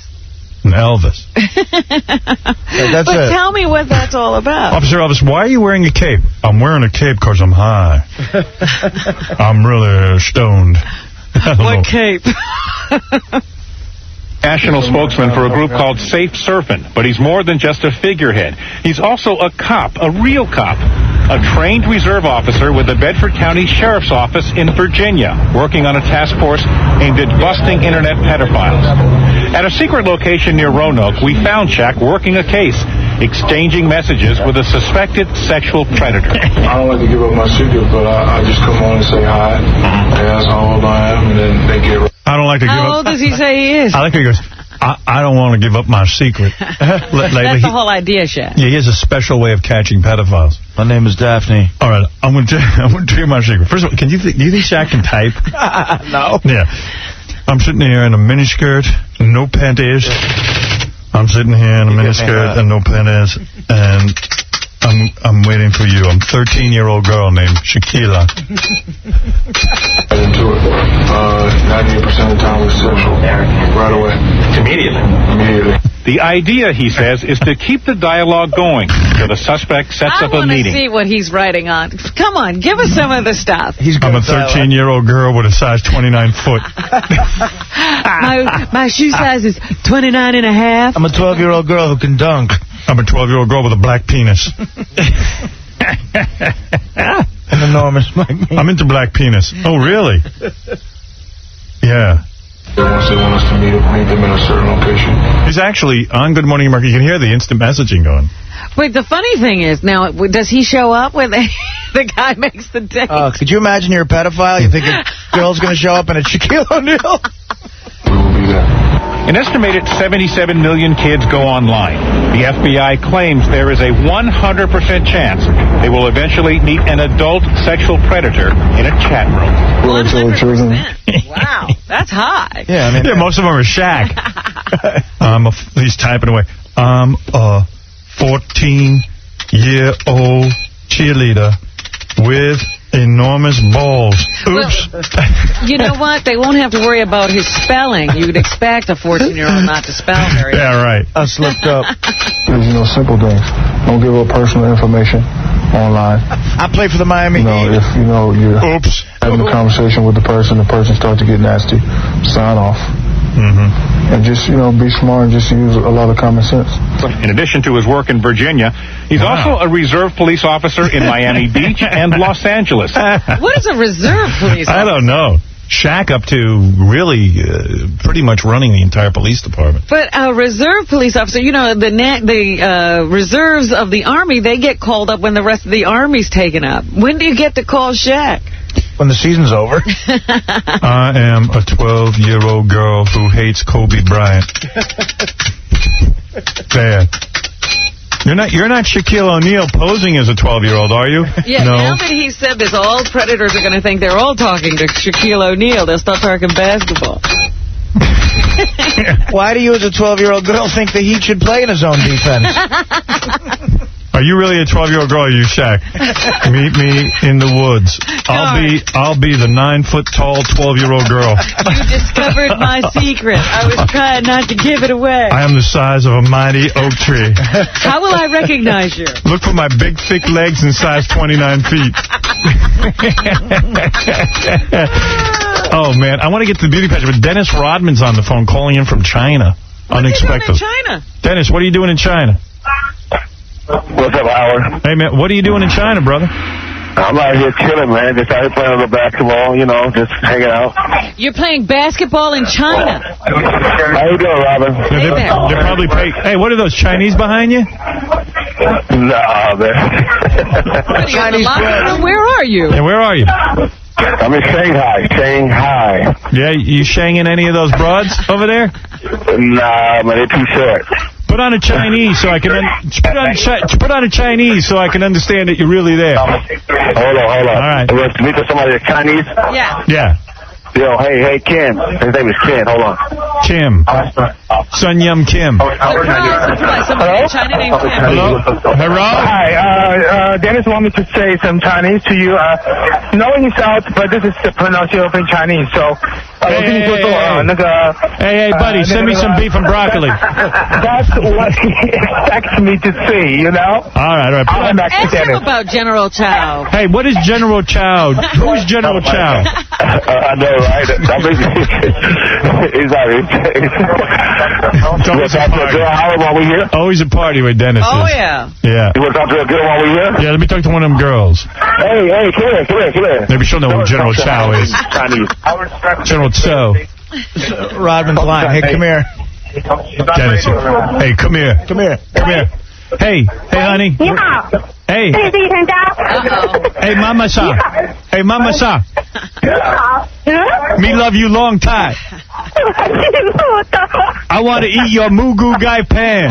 She's all laughing. You know what I told her? I said, hey, Mama San, I want to eat your Mugu Gai Pan. Hey, Dennis. Hey, Dennis. Yeah. Get her to say me so horny. What do you want me to tell her?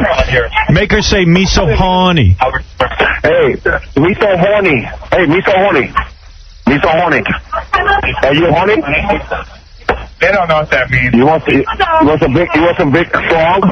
Easy, Dennis. How is Dennis communicating over there? I don't know. Hey, Dennis, tell her to say me so horny. Have her say me so horny. Yeah, make her say it. You say me so horny. No, Chinese people are very respectful. Those Chinese people don't listen to Dennis Rodman. Yeah, they won't even interpret what he says. Believe me, they listen. We just got a couple bottles of sake. It's all good here. I bet. Well, he's probably like Godzilla to them over there. Yeah, do the people stare at you because you're so tall and big? No, they actually recognize me over here. Yeah, that's cool. Hey, Dennis, when you get back from China, come see us, man. Wait a minute. How's the basketball over there? You playing the little Chinese people? Yeah, you playing Chinese guys? No. We're over doing some exhibition games over here, so I'll probably play on Thursday, come back Friday. But I'll probably be in your studio probably in October doing my new book. All right, cool. So come in and see us. Oh, yeah. Have a party, brother. Yeah, brother. Take it easy. How come he's not out looking for pedophiles? He's never once been a reserve police officer. Officer Shack. It sounds like a party he's having over there. Just grabbing women. So Beth was supposed to come in and be a judge, but she forgot. So they can't get a hold of her? I got a hold of her. She goes, damn, I didn't write in my book. I go, what's going on with you? Oh, forgot to write it down. Yeah. Is she coming? No. Oh. No. We have other judges. Sal's going to be a judge, JD, because he's all horny for all the interns. Well, yeah, he's been judging them all. Yeah, he's been judging them all year. Hey, JD. Did he ever hook up with any of them this time around? No. He takes them out to lunch? No, I have yet to take any out to lunch. I thought you were trying to. Why don't you be honest? You're so hot for all the interns because this is the hottest crew we've ever had. They're all hot. But he hates a lot of them. Why? Because they reject Go ahead, man. They just all have the perfect lives and stuff. And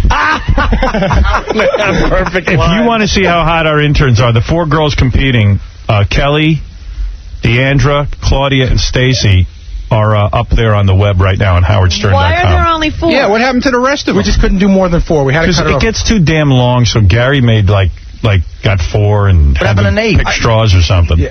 You know, it's funny, too, because, first of all, out of all the inter beauty pageants, this is clearly the most anticipated by the staff because these are the hottest ones we've ever had, and they're the least dressed. Oh, they are? Okay. Yeah, because usually we tell them, wear a sexy outfit. Sometimes it's an evening gown. They're all in bikinis and stockings. Well, and they hardly dress for their internship anyway. Right, it would be stupid to get dressed for this. And the figures, we don't have a camera either, but at least we have our howardstern.com. Right, and one of the interns actually asked JD to live with her, and he turned her down. No, see, that was... No, dude. Yeah, why do they have perfect lives? That was a whole other thing. She had to move... Imbecile. Why wouldn't you live with her? You imbecile. Because I would have had to come up with the money for rent and there it is. I have other money. The money. He'd rather live with 2 couples that he could sit next to and listen to him do it all night. Okay. She needed a roommate. She said, JD. Which one? Deandra. No kidding. She said, you seem like a normal guy. Would you want to share an apartment? Dude, we had it all set up for him to go do it. She's single. And he's walking around the halls going, I don't know. I don't know. At the very least, you I don't meet all know. our hot girlfriends. You were in like Flynn. Who's Flynn? That's exactly what he sounded like. Dude, how hot are you for these girls? They're all hot. I mean, and Hey, tell her I'll move in with her. Why do they have perfect lives? Are you going to be able to be objective? Deandra doesn't have a perfect life. What do you mean perfect Maybe life? Claudia and the other one, Kelly, do. How perfect is her life if she wants to live with you? I was going to say, yeah. She'd ask you to be a roommate. What are they? All right. You know what? It's perfect if he's not in it. Dude, what's your problem? What's wrong with you? I'm an idiot, apparently. I'm stupid. Did you know he had the best vacation? Remember when we took that vacation in July? I came back and I said, JD, what did you do? He said, I went on a little vacation. Did you ever find out what he did on his vacation? Who, me? JD. Oh, you don't want to know. What'd he do?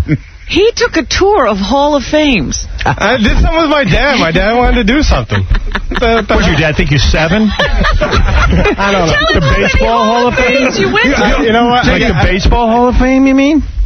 Baseball, football, rock and roll Hall of Fame. What about the Sports Hall of Fame? I'm 25. Lots of your dad. It's like that's something you do with an 8-year-old. What about the Loser Hall of Fame? Yeah. They were in that. That was the traveling mobile. I'm so glad I got to be a judge. Hey, be honest with me. And I want you to be honest now. Yes. Do you ever pleasure yourself thinking to some of these interns? I have a couple. All right, that's honest. Okay. A couple a day. Please, I'm sure. He's had them all. Which is the ones you think about the most? Dude, I'm not even going there. Why? Because I'm not. I can tell you who it is. Claudia. Oh, yeah? Dude, he goes outside and watches us smoke. Yeah, he does. He does. I'm just watching the smoke. What do you mean, Ryan? Okay. She goes outside the building and she goes, come down and watch me smoke. He goes down, he stands outside the building. I'm leaving anyway. You poor bastard. You got Howard, bad, she's man. blowing smoke in his face. Standing there. Hey, give me some of your secondhand smoke. Well, you know what? Later, can I watch you eat? Claudia's one of those girls that knows exactly what she has in JD. I mean, she could easily say to him, get on all fours and walk behind me, and he would. Like a dog. I don't know about that. Here, come here. I'm going to give you lung cancer. Okay. About Claudia, you married to her? So that's what we think. That's Claudia. Oh, yeah. Claudia's the one. He circles around the office all the time. Dude, you're in love, huh? Drunk. I'm not in love. I'm not in love with you go home and think about her? Huh? You go home and think about her? I have. All right, that's honest. Well, in your thoughts, is she like your girlfriend? Does he have to do a scenario? I'm not the only one, by the way. Come on, do you have to do a scenario when you're thinking about these girls? Do you think, yes, he does. Girlfriend? Every guy does. I know how guys think. You have like a thing where like all of a sudden she comes over. And then, dude, I don't think he needs that. I think it just goes bang. It's over. Spontaneous combustion. Yeah, it's over. I needed all that planned out. In your scenario, in your dream, you're not the guy who tapes American Idol for the show. You're Actually, are you in the scenario, or do you put somebody else in as you? No. Hey. Man, I'm sorry, man. You got it bad. Sorry. So you want Claudia? That's the one you want? No, I'm not. Can you be objective during this competition? I don't know if I'll be particularly objective, but every girl has a fair chance. Lucky them. Try to beat Claudia. For once, you get to be in the driver's seat. You get to judge these girls. Today she needs you. That's why I'm letting you judge. Thanks. All right. Today this girl needs you. That's exactly right. For the next 8 minutes, you rule them. Yeah. The next 8 minutes, you're the king. For the next 80 years, they rule you. Yeah, exactly. Right. Watch what happens when the shoe is on the other foot. Right. Why don't you take off your shoe and put it on the other foot? Kick yourself in the ass with it. You do it with your shoe. Hey, Bong Hit Eric, you're on the air. Hey now. Hey now. Yo, these chicks look really hot on the website, Howard. They're good-looking interns. They sure are. Yeah, each one of them has their own thing going. His own je ne sais quoi. Now that's hot. Yeah. Yo, I wanted to tell you also, I'm psyched for this In Demand. Yeah, we're all psyched for it. Hold on, but Bonghead, hold on. I got to talk to JD now because he's a judge. Two other guys here. But all the girls have a chance, right? Even though your favorite is Claudia. I never said Claudia. That's Ronnie talking. Yeah, right. He thinks he knows everything. So who's your favorite, then? I'm not saying. Come on. Going into it, out of these four, who's your favorite? I'm really not saying. Well, I'm asking you as a judge. I'm not saying to go out with. I'm saying who's your favorite right now before the cut. Who's the best looking? Just not who's your favorite. Who's the best looking? Just looking at him. I don't know because they're all hot in like their own different ways. All right. So right now, if you could have sex with one of them, which one would it be? Jesus Christ! Come on, man. You know I'd have sex with all of them. You can only have one. Hey, doesn't JD sound like Napoleon Dynamite? He does. Yeah. Exactly. His hero. Dude, he is Napoleon Dynamite. I'm not going to pick one. Leave me alone. Gosh. Don't even go there. You ever taken over any sweet jumps? I got a foot of air. My dad took me to the Hall of Fame. We're going to the Hall of Fame. Oh, Dad, it's Mickey Mantle. Your father and your dad talk just like you together at the Hall of Fame? It's Yogi Berra, son. Dad, it is. He doesn't talk like Gary's. Which way did he go? Which way did he go? All right, you guys ready to judge women or what? Leave JD alone. JD, I'm getting you loaded tonight. I'm going to get you a black hooker with big earrings. It's going to be fantastic. I heard you drinking now. One sea breeze, it'll be under. I heard you started drinking. You know what? I'm going in slowly. I started with the Malibu Babies and then a slice of rum cake. Let's see where that goes. Because he never drank until what? Right, till a week or two ago. The E party. Who got him drinking? You, Ronnie? No. Who did? No. I don't know. One of the girls, I bet. I think it was one. No, they weren't there, but somebody. Who was it? Just spur of the moment. I know. I was yelling at him, have a drink. And you like Malibu Bay Breeze? That's my Aunt Rose. He didn't know what he was wedding. Dude, he had no clue what he was drinking. He just drank it. That's Malibu Braid. I think since I stopped drinking. It's the bags. What? Never mind. I'm making reference to you taking care of your father. Keep going, son. Never mind those interns.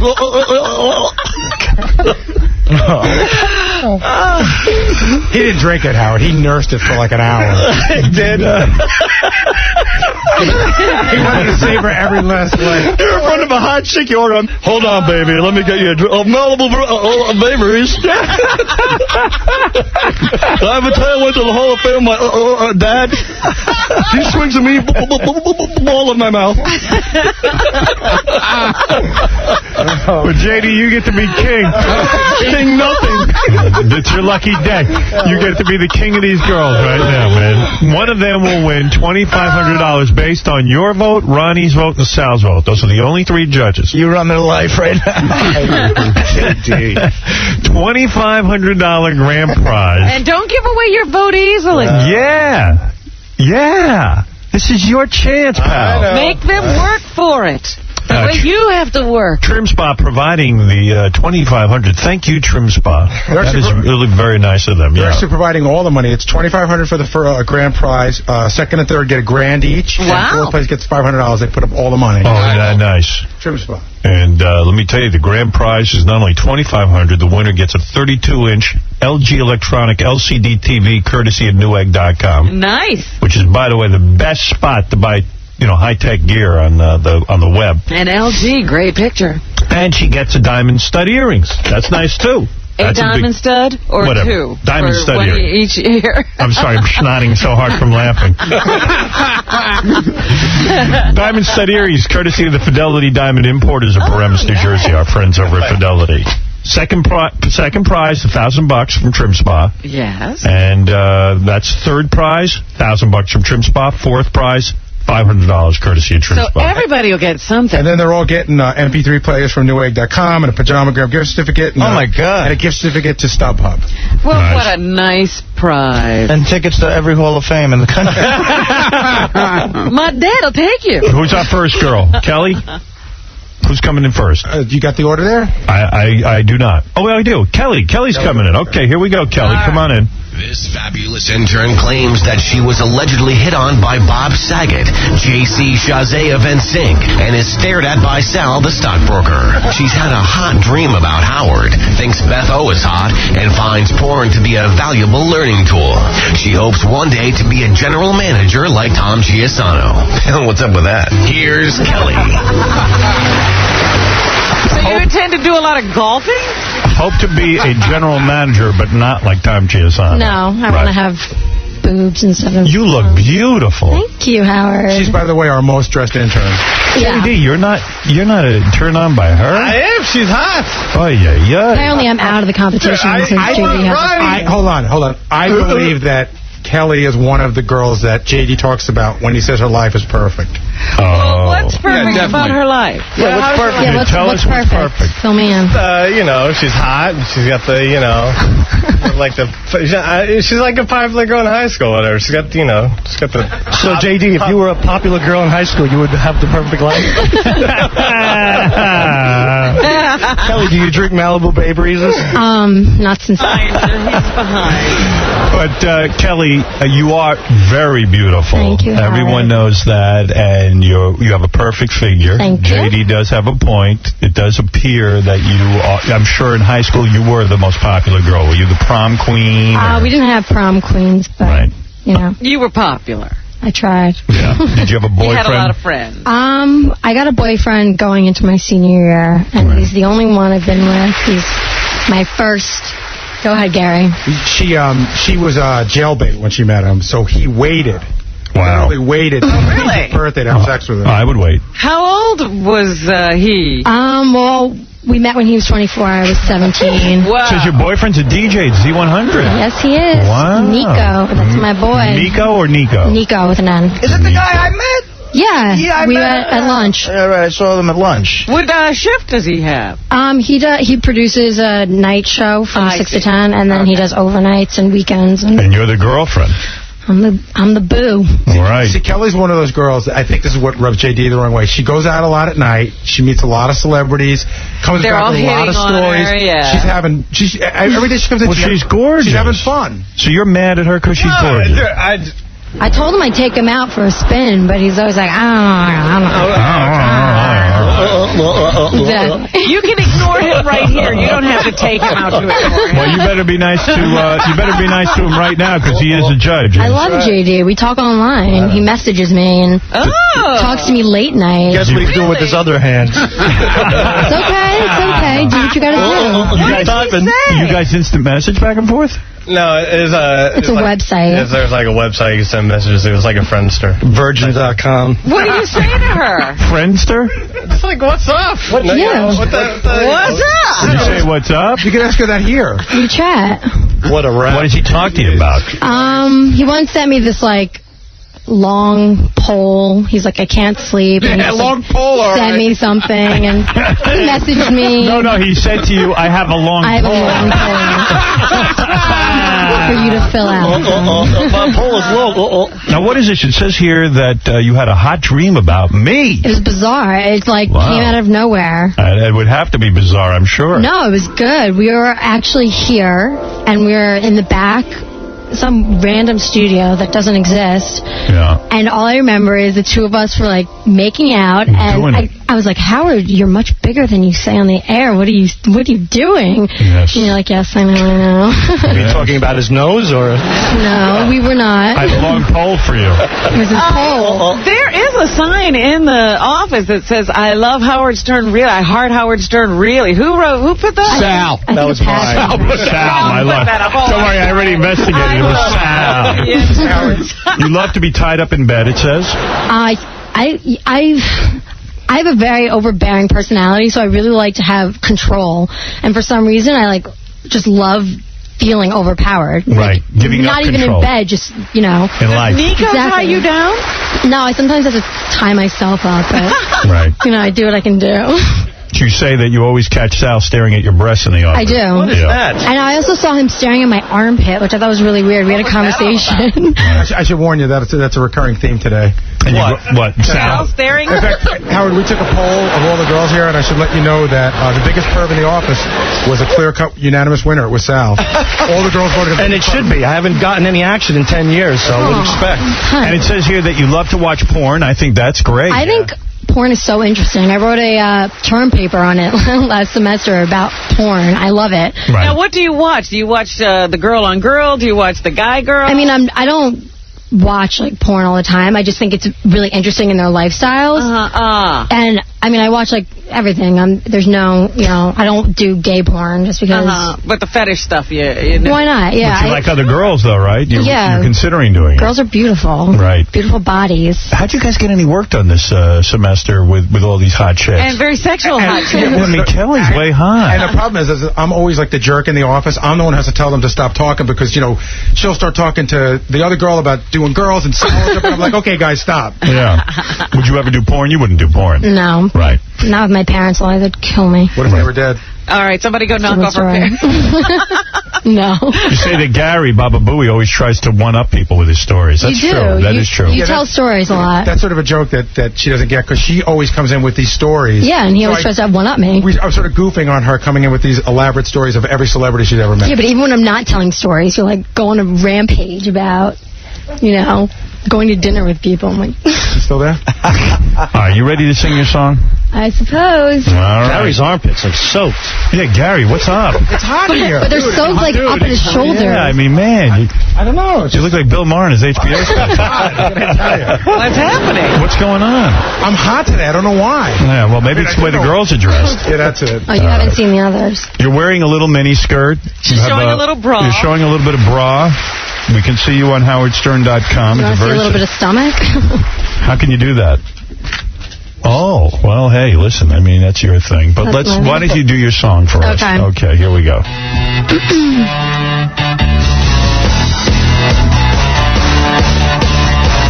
Hey there, judges.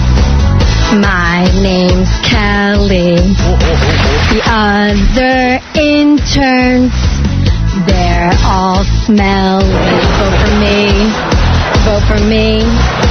My cups are a full C. Wow. I'm the intern who's the hottest. All you judges, look at me. Can't you see that I'm the very best? I must be friggin' hot. Cause Sal keeps staring at my breast. I like to kiss girls and be tied up. You know I'm sexier than the rest when you see me. But yes, yes, yes. Nice job, and the dancing worked. And very nice. Watching these judges, no sort of humor on this.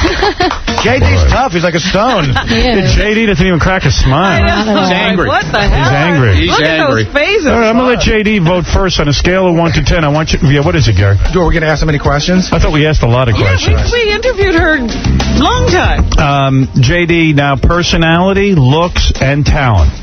You know what? She's got it all. She's very beautiful. She dressed very hot today. She does have the boyfriend that works at the douchebag station Z100. So Pardon? I'll give her. Pardon? Wow. Hey, whoa. Pardon? Nice. What's going on over there? Home run. Now you know why I stare so much. Right. I give her a 9. Oh, a 9. Why not a 10? I'm saving it for Deandra. I'll save it for anyone. Just Look at her body. I mean, come on. Okay, 9 is nice. All right. Somewhere to Take the go. 10 from someone else. From Sal. Too bad I can't vote. Maybe you should. I'd vote to throw you right in the bathroom right now. All right, go ahead, Ronnie. Ronnie, all serious? Go ahead, Ronnie. What's in your thoughts here? What's in your pants? I mean, I like her. She's a good girl, but she's every girl in high school that you hated. Yeah, she is. Hey, how are you going to hold that against me? I'm a nice girl. Flirt and CT you ever want to meet. And she's never going to be with you, is she, Ronnie? Oh, you never know with him. She was so angry. But I'll give her an 8. An 8.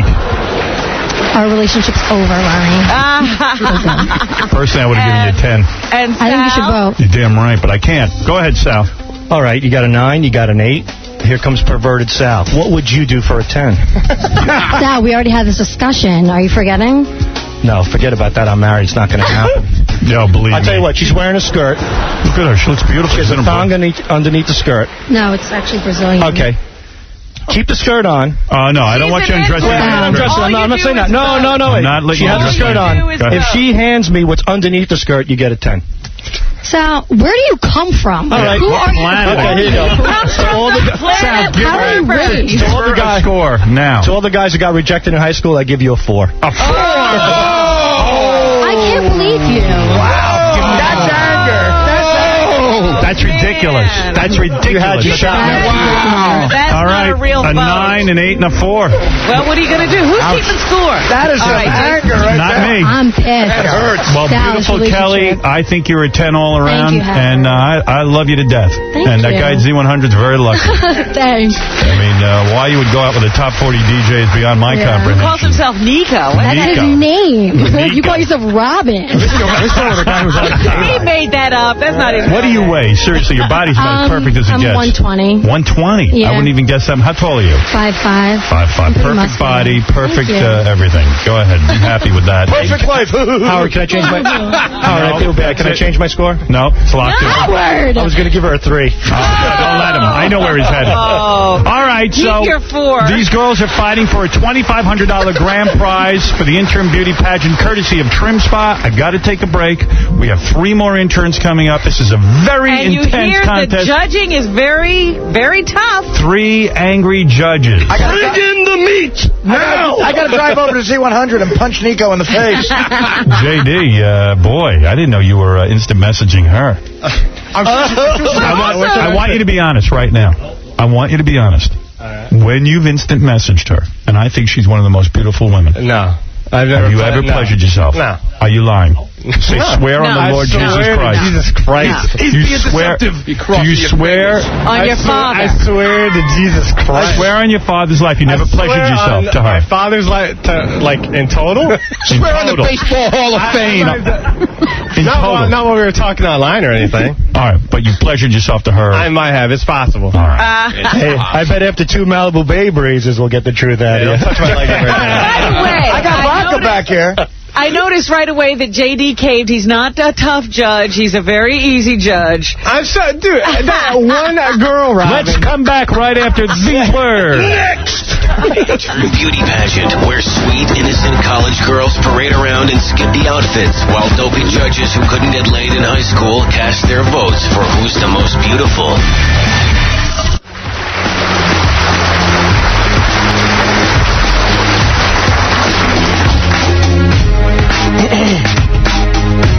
back in the beauty pageant. $2,500 grand prize for the interim beauty pageant is provided by Trim Spa. Get that sexy, powerful attitude and be envied. Call 1-800-TRIM-SPA. Or go to trimspa.com. Start getting your dream body today. Lots of great prizes for the girls. Our first up, Kelly, did very well with J.D., did very well with Ronnie. Sal bombed her with a 4, which I don't get. I had no idea. Why was he giving her a 4? I don't know, but I know that Kelly is very upset, right? Yeah, if you didn't know, Sal sucks. Right. And his intention for her a little bit. She was out in the hall yelling, "Suck on." And she was yelling at him like crazy. Really? Oh, was he there? Could he hear? Yeah, it was to him. Well, I think you look so beautiful. I think maybe he just kind of like freaked out. Yeah, maybe that wedding syndrome, I don't know. Yeah, he's all backed up. He can't be happy for the fact that you're hot. I'm no Nico, I'm sorry. You're right, you're not. That must be Spanish for queer. No, that's actually Greek for Nicholas, but... He tried to apologize to her during the break. But why did he do that? Because that's my store. No. Quote unquote, Kelly, I had to. It's like, my image, the ratings. The ratings. I didn't say image. that. Yeah, the ratings. Your image? I'm Mel Karmazin all of a sudden. Kelly, it's the ratings. What image? What image do you have? Image of a grease ball who doesn't get any action at home? Exactly. There you go. That's a good image. You get a 4. Get out of here. I think you're really, really attractive. Very sweet girl. There's genuine anger going on. Beautiful. There's no way she rates a 4. And I liked your song. I thought you delivered it well. Thank you. And she didn't have a lot of time to rehearse. All right. Our next contestant is Deandra. Deandra's very beautiful, too. This is a tough one. Colette is such a fan of the Howard Stern Show. She actually cried when she got the internship. She's only had one boyfriend in her life, so she's not used goods. She smokes weed and seems to trust only white people. Say hello to Deandra. Yeah, Deandra wearing a yellow bikini. Don't you look cute? And we can see your picture on howardstern.com, which helps people at home to play along. Yeah. Now, I got to say something, Howard. Deandra's one of our sweetest interns. I hate to talk about it this way, but every single guy's come up to me. Deandra's sporting the worst case of camel toe I've ever seen. I don't think so. I say it's the best. It's fatal. I like it. Yeah, no, it's great. I think it's When hot. I say worst, it's good. Don't be embarrassed. okay. Don't be embarrassed. That helps the judges. Whatever helps, yeah. All right, Deandra, let's... by the way, the announcer said you cried when you got the internship. I did. That's how much you love the show. Yeah, Where were you?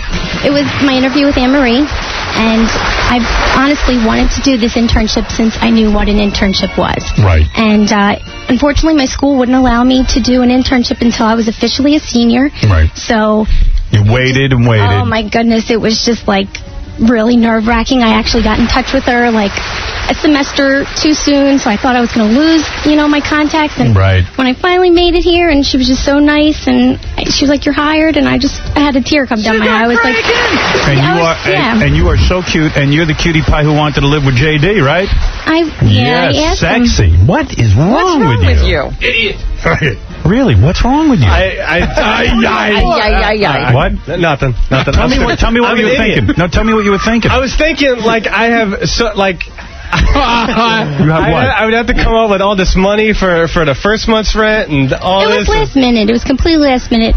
I was stuck. I didn't have anybody to live with. I was like, JD, you want to get a place with me? If I could have... You poor fool, Do you go to lunch with JD? Are you one of the girls who gets to go to lunch with him? I've never been to lunch No one's gotten to lunch with me. Oh, I see. He just watches them But smoke. I talked to him online, too. Oh, yeah? Oh, you do? Yeah, he's got a lot of friends, apparently, online. You thought you were special. Where do you meet him online? I don't understand. I meet him on MySpace. What's MySpace? I saw your Friendster. I think JD is talking He's to on a lot Shaquille of them, O'Neal. apparently. Is it the same one that you speak to Kelly on? Yeah. You're all on the same Friendster? Yeah. What do you go on there and you talk to the interns? I just send messages stupid whatever. What do you say? No, he's on Friendster and he makes no friends. I just think it's funny. What do you say to the girls? Just say what's up. I say I You say I'm horny? No. No? Dude, He says, Are you attracted to JD at all, or is it a friendship kind of thing? It's a friendship. It's a friendship thing. JD, you pleasure yourself to her too, don't you? She's hot. Yes, yeah. I think you do better. While you're online with her? No. I think you do better on Creepster. Dude, you could have lived in the same house with her. What's wrong with you? If I had room in my apartment... What is wrong with you? What do you mean, room in your apartment? What would you do? If I had like, a room, for her to stay in at my apartment... She doesn't want to go to Brooklyn? If I had a 600-gallon drum... He's going to take 8 trains to get here in the morning. What the hell am I supposed to do? She was moving to a place where you take 1 train and you're here in like 15 minutes. Oh, I take 1 train, but it takes, an hour. All right. Okay. Very good. Yeah. This is supposed to be about the girls. How come the judge... How did this turn into me? Now, DeAndre, you said when you started the intern, you were jealous of a lot of the other girls because they got so much attention from the men around here. Yeah, a couple of the other girls are a lot more flirtatious than I am. Right. And at first, I didn't know how, seriously interns are taken here. So I was just like, am I just going to be thrown in the mix of these other girls and just be like... Well, you're so cute. How could you be insecure? I mean, well, I'm really. not insecure. It's just that, I wanted to, make myself shine here while I was here. Was the internship worth it? Was it everything you thought Absolutely. it would be? It was. Probably the best thing that's happened to me so far, as far as career. Right. It's just a great experience. You're currently single. I am. You lost your virginity when you were 19. Yeah. You've only had sex with 1 guy. Yeah. When did you lose this boyfriend? Because that was the only one you've ever had, right? When did you lose him? I'm probably the most unlucky girl. Definitely. I'm the oldest out of the 4, and I have had the least amount of sex. It's very pathetic. Well, maybe you're more selective than the other girls. I am, but at the same time, the ones I select seem to reject me immediately. As soon as... with a body like that, you're not going to have much rejection. Trust me. A lot of guys are going to work that out real good. Who are you selecting? Well, I met a guy. He was, it was like one of those... Well, at the time, it was one of those great things that happened in college. He lived right down the hall from me, and And he started doing you. But the thing is, he was the weirdest person. He wouldn't talk to me for 2 weeks after it. Of course. And every time he came... after it. I lived a door away from him, so it was very, very hard for me to deal with. I finally gave myself up to someone, and then I find out... Don't even we didn't name him. We didn't give him a name. Well, who knows? I was told by his best friend. Hey, Howard. That's what old girls say. Howard, Go ahead. she had the pleasure of meeting Double A the other day. He was outside the building and gave her one of his famous business cards. Yeah. Call me. Now, it says here you trust whites more than blacks. Why is that? I didn't even mean it like that. I just mainly came from a couple different experiences I had with friends. I'd made friends with a couple of black girls in college, and we were good friends, and then as soon as they were around their friends, they acted like they weren't friends with me. It was just one of those kind of things. Well, Gary is black, so don't say it is. You can tell by the lips. Oh my goodness, Sal. sick. Looks like Jimmy Walker from Good Times. It says here you smoke a lot of weed. You like weed. I do, you smoke weed every day. Every day? Well, actually, very recently I've tried to stop. Is it hard? Mm-hmm. Yeah, you're addicted to pot? I would say so. Yes. Do you smoke in the mornings, or...? I used to. That's when it got out of control. That's when I realized that, I got to do something about this, because it's like coffee in the morning, Right. Dead-end street, Deandra. I learned from... You ever smoke weed while you're talking to JD on the computer? You know what? Maybe. We don't really type back and forth. We send messages. Has he ever sent you a sexy message, or... No. Sexy, maybe... I put up some new pictures, and he was like, he made some, comment about my pictures. You gave him nude pictures? No. I feel like new pictures. Oh, new pictures.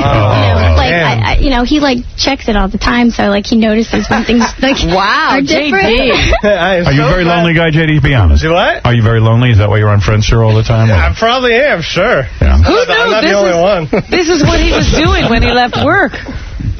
Contacting all the interns. You always seem so busy during the day. I'm not. Exactly. Well, you're in a bikini and you look terrific. Really, you got some body on you, but talent counts for a lot. Are you going to do a song for us today? I am, actually. All right. It's a Frank Sinatra song. I know. You going to wear a Frank Sinatra hat? Yeah. Artie, you're Italian. That's right. I'll relate to it. All right, here we go. Better keep your headphones on. You got to keep those headphones on. Nothing better than a hat with headphones, but go ahead. Man. Here you go. You need that. All right, we get the idea. Go ahead.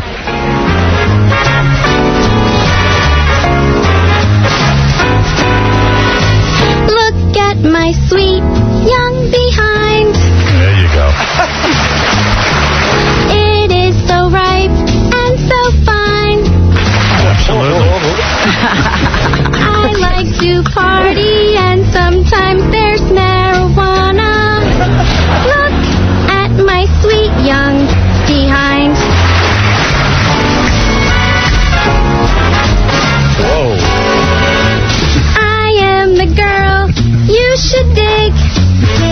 dig me.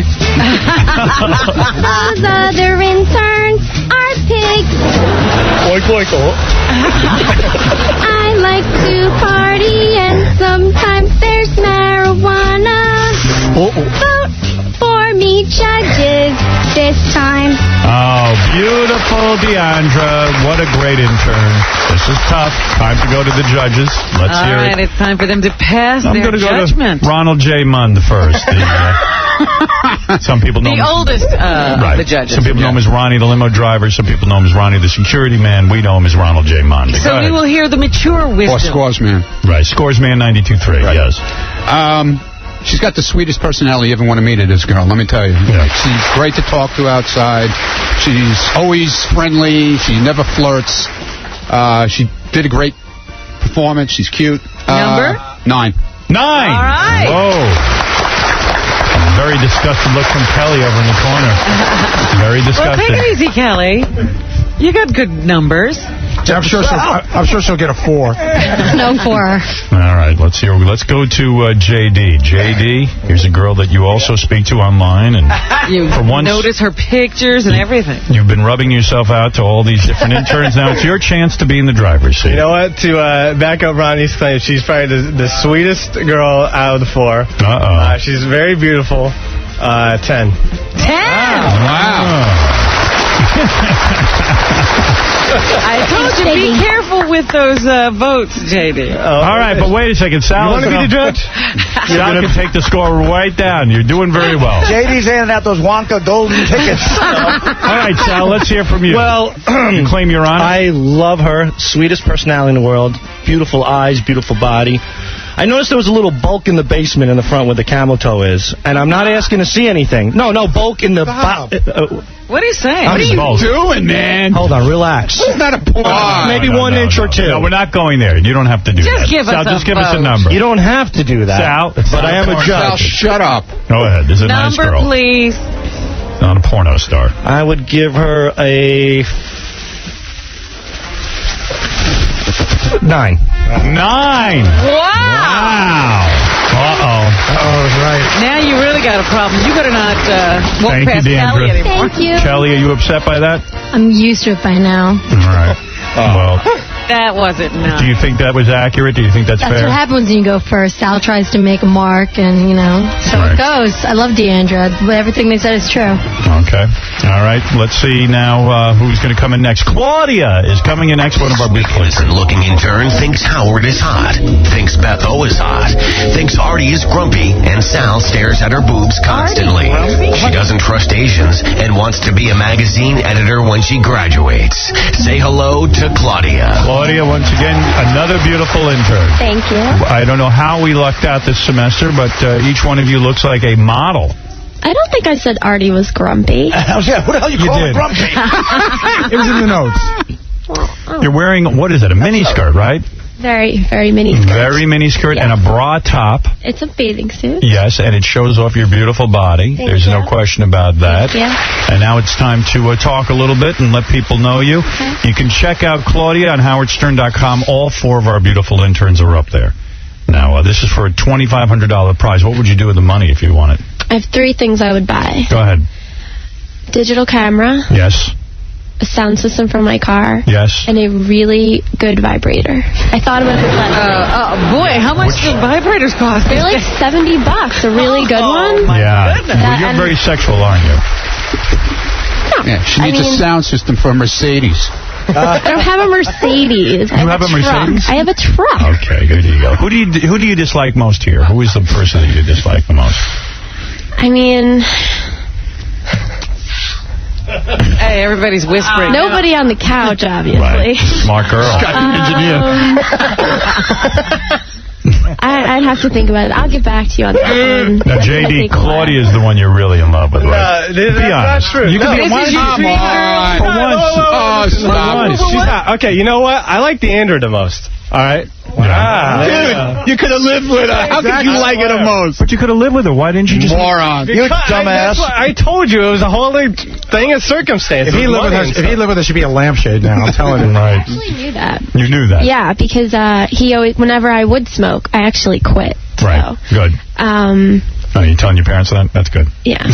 Yeah, she quit Friday. Yeah. Actually, no, I'm not gonna lie. I did have a drag of my father's cigarette this morning. Yes. He was smoking, so I took a little bit. All right. So JD was very upset when you quit smoking. That means he can't stand Yeah, you can't even get to spend that time. I ain't gonna quit staring. Let me see what I have here. It says here you lost your virginity when you were 16 years old. Yeah. All right, to your boyfriend, which is about the age everyone starts having sex. Yeah. I realize that was like 2 years ago for you. Yeah, pretty much. That's right. Not that long. And you made out with a lot of girls in high school. I did. Yeah. So do you consider yourself bisexual? No. No. You're not a lesbian? No. I think if you make out with girls, you're a lesbian. I mean, yeah. I mean, you're both. Well, it depends if you're doing it for guys or, I mean, are you alone when you're making out with these girls? No. It says you were famous in high school for hooking up with girls. Yeah, I got tormented, though. They would take pictures and blow them up and put them on my locker. Of what? Of me making out with a girl. Really? Where would they get these pictures? From parties. Oh, you would go to parties and make out with girls. I was famous for not hooking up with girls. Why do you need a digital camera? Why is that on your wish list? Because I need one. I like to, Take more pictures of herself. I have a bad memory. JD, is this one of the girls who you think has life too good? She's so beautiful. You know what? JD comes to me for advice, and now he's sitting on the couch with this grudge against me. I don't have any grudge. I already knew about Deandra, because he's always talking about her to me, so... And what does he say to you about He it? just asks for normal advice. Like what? What kind of advice? You know, like what's a good place to take someone, just regular stuff when we talk. Do you think she's into earwax? He's asking you for advice about stuff he never does? JD, but Deandra's saying she's never going to go out with you. I know. Oh, well. Oh, well. Then why ask for advice? I don't... And I love G. I tried, you know. I know. You tried what? I try to help him or whatever he asks me. I try and give him my best advice. Well, that's very sweet of her. I know, she is. She's a sweet girl. That's real convincing. Can I jump in with something here? Yeah. You know, we did this poll, and JD did win one category. Which I actually tied with Benji. Worst hygiene. Worst hygiene. Maybe that's an issue for the girls. What do you mean? What's wrong with his hygiene? I don't know. What's wrong with his hygiene? He has vaginosis. Girls, anything wrong with his hygiene? What's going on over there? I didn't vote that. Oh. Okay, but two of you clearly did. Well, sometimes he has some morning breath. All right. Well, you got to look into that. Yikes. Morning Break breath. up with Nico and it'll change. Big talker. There we go. Now, you did say on the air you would have sex with my girlfriend, Beth O. I would in a second. I'm really upset she's not here. She was supposed to be here. What? I think you would have gotten the high marks. She forgot. She bailed. She forgot. Now, would you go all the way with her? Have you been all the way with girls? No. You're not going all the way with her? No, I have never before, but I feel like Beth would put me right up there. And you say Sal always stares at your boobs. I do? Fine. No, he doesn't. He doesn't? No. All right. He's backtracking after Sal's a judge. You don't trust Asians. Why is that? Oh, my God. I have been in about 3 almost car accidents, always an Asian. Asian drivers. Yeah. You don't But trust. I mean, if you think about it, for a girl, you can't get your nails done without Asians. You can't get a bikini wax without Asians. You can't get your dry cleaners done without Asians. Good point. So I actually trust those Asians. Just not when they're driving. Outside of that. So there's some Asians you trust and some you don't. My mother's Asian and she's a driving instructor. Yeah, that's why you suck at driving, Ronnie. Howard, the note says she specifically doesn't trust the dry cleaning of Asians. Oh, no, I don't. There's one woman that will ruin anything you give her. So do you think that's all Asians or just her? Just her. But Okay. I don't trust. Now, how do you say, it says here you're not sure what your father does for a living. How come you've never asked your dad what he does? Well, for instance, today he dropped the bomb that he's going to Miami for a few days. Okay. To see his lawyer. I was like, since when do you have a lawyer? He's like, oh, just, you know, I have to take care of some stuff. What is his last name? You ever watch The Sopranos? Yeah. I'm sure. He's What is he- certainly a fine, upstanding What's your man. dad tell you he does? He imports fruit. Uh-oh. What's wrong with that? This is Meadow Soprano. Oh, stop. What do you get to 10? I mean, I've never seen like a business card or like a. I don't have a business card. Have you ever been to his office? Yeah, they're very like Tony Soprano looking guy. Have you ever seen a 357 Magnum? Well, whatever your dad does, I'm sure it's Yeah, I was going to say, does he have a lot of buddies? I just think it's funny. You got to say, Dad, I need to know what you're doing. He's probably a disc jockey, and he's ashamed to tell you. I didn't tell my kids till I was till they were like 15. All right, look. Now it's time for you're a beautiful girl. You know that. Thank you. All right, I know that. JD knows him.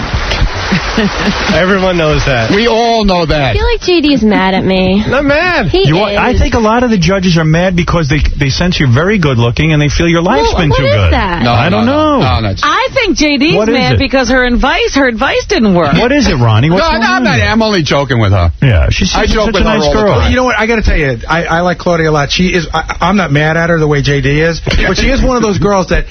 She comes in every day. Life is never bad. Her life does seem What's perfect. wrong with that? I guess Isn't that great? It bums a guy out. He wants a little tragedy in her life. She's the daughter of a I'll fruit give it importer. Oh, I know what Is that what it is, JD? You know what? I don't know. I guess I'll talk.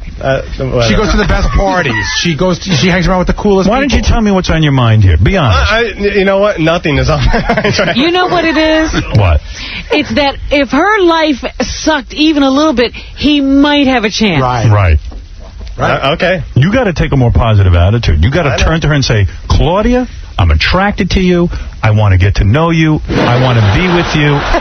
Let's go. I want to make your life not so perfect. Right? Am I right? I want to give you. Confidence is a big factor. Absolutely. Definitely. I had this conversation with many people that just oh, I'm so sad, oh, I'm really depressed. That It's not a turn on. Well, right? you do have a good life. You're happy. Men give you a lot of attention. I imagine it's easy for you to make friends. You've always been popular. Were you the high school prom girl? Not really. I was kind of the girl that, didn't hang out with that group, but, I But knew you always everyone. had friends. Right, but I knew everyone, but I just didn't... You could hang out anywhere you wanted. Were you the hottest chick in the high school? Be honest. I don't think so. All right, let's have your song now, because this is very important. This is talent. Okay. And guys, give her a fair shake.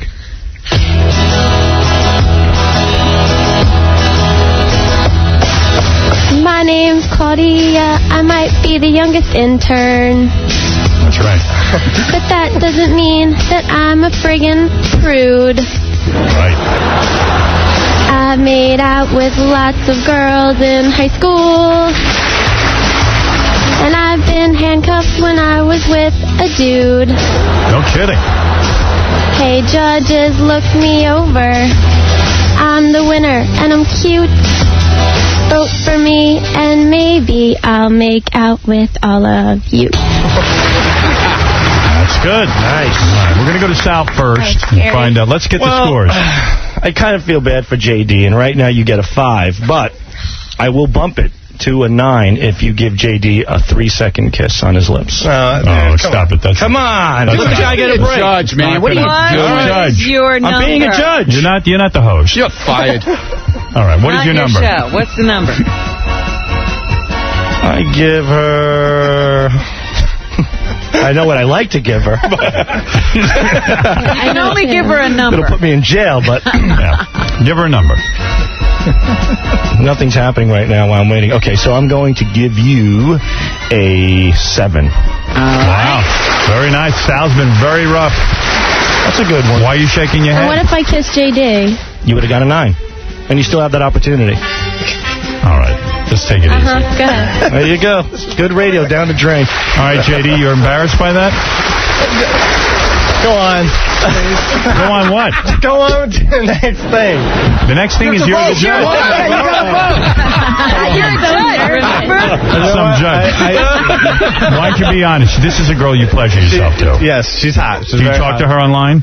Yes, I have. Yes. Did you talk? Yes. Who don't you talk to?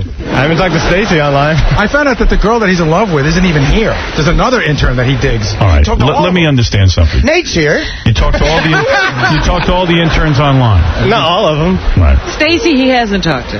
No. But Claudia, you're in love with. I talk to him regular, instant message. Why don't you be honest? Are you I'm have not a huge crush on her? in love. I think she's attractive. I don't know. I might go out with her. Oh, look at you. I would. All right, I've got. Easy there, P. Diddy. Do you think? But I Yeah, don't- P. Diddy. Do you think you can get a shot with her? Do I think I'd have a shot with her? No. No. When you're talking to her online, do you ever pleasure yourself afterwards? No. Oh, that's got to be He's such a a lie. liar. It's got to be lying. I said I pleasured myself, but not right What's after. the scenario? Tell me what it is. I don't have any scenarios. You have all your clothes off, you're naked, and you touch yourself. And that's it, he's done. Do you ever say her name out loud, Claudia? Are you at your place, or do you like bend her over the TiVos, or what? You're in your Tell me the scenario that you're with Claudia. The scenario, just, You're just having sex with her. You got to be somewhere. God, He's at the Hall of Fame. An 8, all right? All right, an 8. Very good, Claudia. Jesus Christ. What's Are the matter? you naked in front of your terminal when you're talking to these girls? Of course he is. He's having sex with her in front of the Pete Rose exhibit at the Hall of Fame. Yeah, exactly. Claudia, you look a little upset about the 8. No, I'm good. All right. Yes. All right, let's go to Ronnie, who seems to know everything. I don't know everything. I do know that she's got the best body of all the interns here. Aww. Really? That's number 1. Number 2, I don't buy anything about her virginity.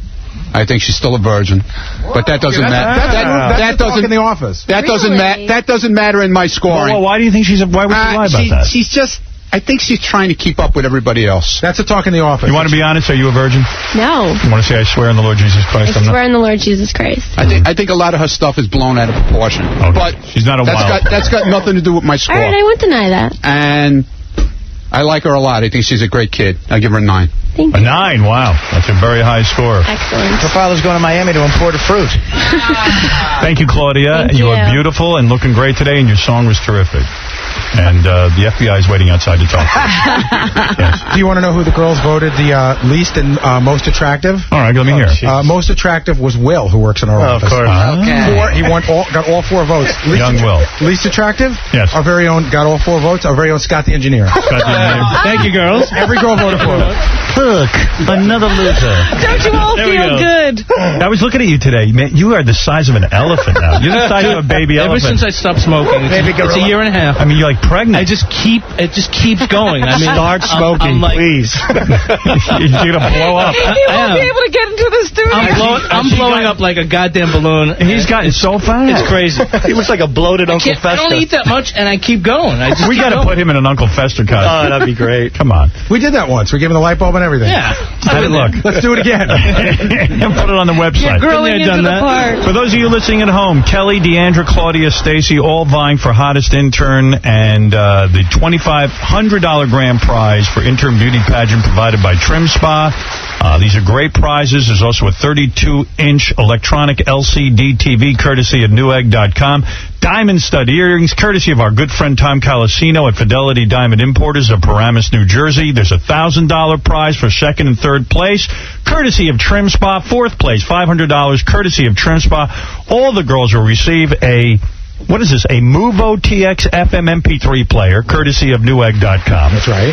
Also, a Pajamagram certificate. Call 1-800-PJs or shop online at Pajamagram.com. And a $250 StubHub gift certificate. The world's largest fan-to-fan ticket exchange. Call 866-StubHub. These are all good prizes. And okay. I should say that it's 1-800-Trim Spa. What did I say? You didn't. I didn't say that? You just said Trim Spa. Thank God you corrected me. Because they're the big sponsor of the beauty pageant. We love Trim Spa. Now it's time for the very beautiful Stacy. This sweet little intern wants to be a lawyer when she graduates. She's also experienced in sex and even has been thrown against the wall so hard she couldn't walk afterwards. Say hello to Stacy. Now, Stacy, you should have worn that every day to your internship. From now on, all the girls will wear that. She did? She pretty much did, yeah. Yeah, I'm probably the least stressed intern around here. You got I'm somebody. from Florida. How old are you? I'm 21. Look at that body on you for 21 years old. That's crazy for you to be. That's like driving a Mercedes when you're 9. You're a little too young to be. 21 looks like that. Is that what that looks like? I don't know. I was 21. Not when I was 21, yeah. Exactly. Yeah. I'm in trouble finding that when I was 21. My 21 looked like a train ride. It says here, though, you think you're fat. Is that true? Oh, wow. You have eating issues? No, I'm just like a typical girl. You know, girls always, analyze themselves in the mirror. Now, Howard, I got to tell you, I've seen her eat. I see what she orders for lunch, and it's really crazy. She'll get this big thing, and it's all celery sticks and carrot sticks. She nibbles on one celery stick like a rabbit, eats a half a carrot stick, and the rest goes in the garbage. That's how you get to look like that. Sweetheart, you're enormous. No, I mean... You're enormous. What do you weigh? Oh, no. Like 110. 110, and how tall are you? 5'6". 5'6". And how many gorilla? Can I say something? You're the right weight right now. Don't get any thinner than this. Thank you. No. No, this is where you want to stay.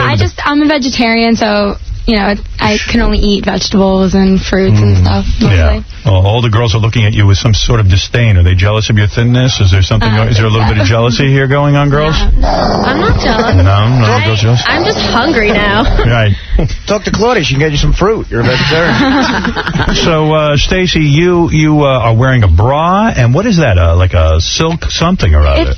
I really don't know what you want to call it. It's kind of like a paper sheer towel. This is in her underwear, right? What's that? It's like a sheer skirt. Let me see. Turn around. What is that skirt? Let me see that thing. It's like lingerie. But where would you wear that if you weren't here? That's for the bedroom, Actually, right? I get a lot of use out of things like this because I'm up at school. There's always like themed parties and socials. Like what's some of the parties? I'd like to be at that party. Yeah, what school is that? She throws bunny ears on and goes to a costume party. Yeah, exactly. There's like Playboy parties or Pimp and Hoe parties, and Pimp and I have like costumes for all of it. Gary, you're sweating like a pig, man. I think you're turned on. Look at It's hot in here. Oh man, no one else is sweating like that. All animals sweat, Howard. Now, Stacy, it says you're very experienced in the bedroom. What does that mean? Well, I mean, drywall? I'm 21, so I've had a few years of experience on me. Right. When did she lose her virginity?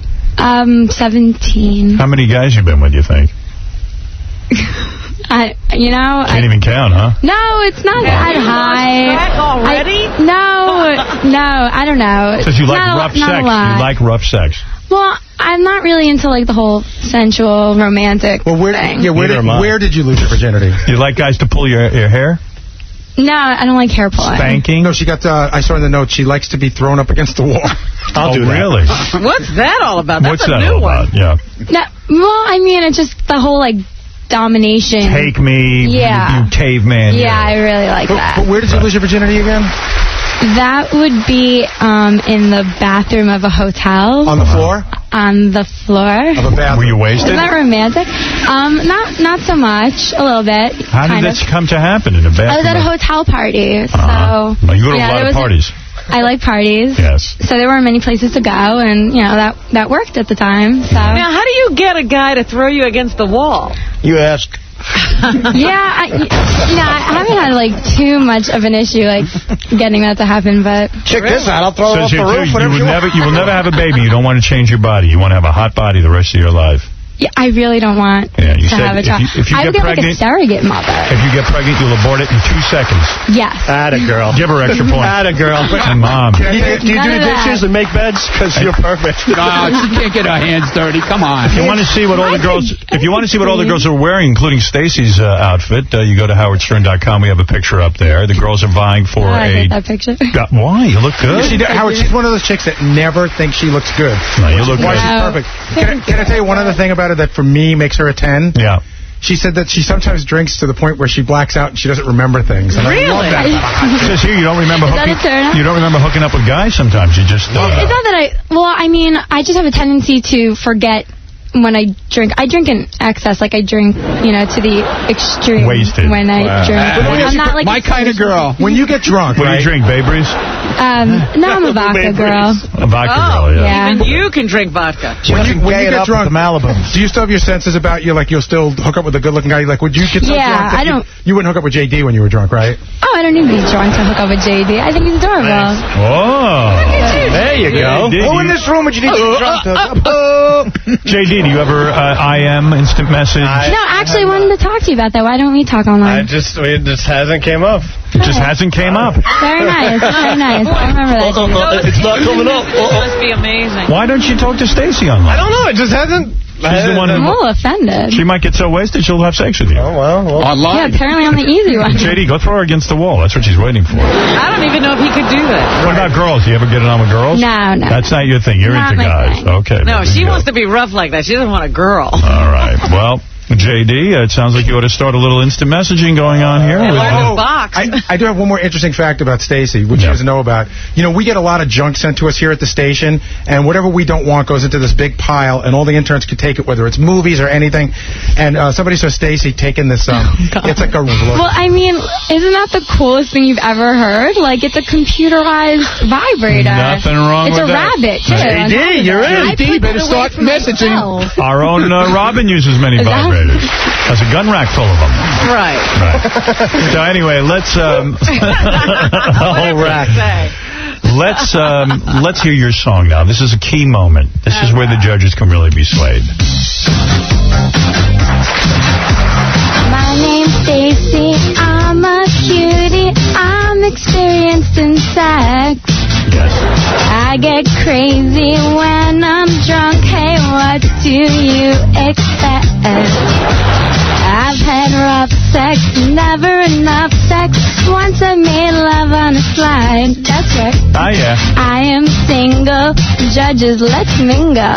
Let me win and get the prize. But for Stacy, she's a superior girl. Hey, judges, I can rock your world. You know that I am Stacy. I'm the superior girl. Vote for me and I just might rock your world. What the hell is wrong with that? Nothing. I see nothing wrong with that. What a bunch of interns I have. People think I choose them. And I couldn't have done... You don't even see them until they're actually here. And I got to tell you, Howard, we have 5 other interns that could have been in this contest. We just had to make it 4. All right. They're all beautiful. What is it, Leo? Yes. Yeah. Howard, how's it going, man? All right. I'll come down there right now and have sex with this chick, Stacy. I don't think she's having any... Did she say that she wanted that? Yeah, I don't think she's having any problem finding dudes. All right. It's time to vote. I'm going to go to J.D. first. J.D., you hate being called on. No, I'm fine. Did this seem like a good idea until you I'm trying to calculate my score. There's a lot of things that go in there. Were you the type of kid in school didn't want to be called on in class? It just depends on, like, the subject or something. What subject didn't you like? Judging. Girls. Sex ed. Hey, you still a virgin? Yeah. Wow, girls. How old are you? Seriously, how old are you? Are you older than 25? 25, yeah. 35. 25. He's waiting for the right girl. 25, he's not some loser. He's waiting for a girl who will say yes. That's the right one.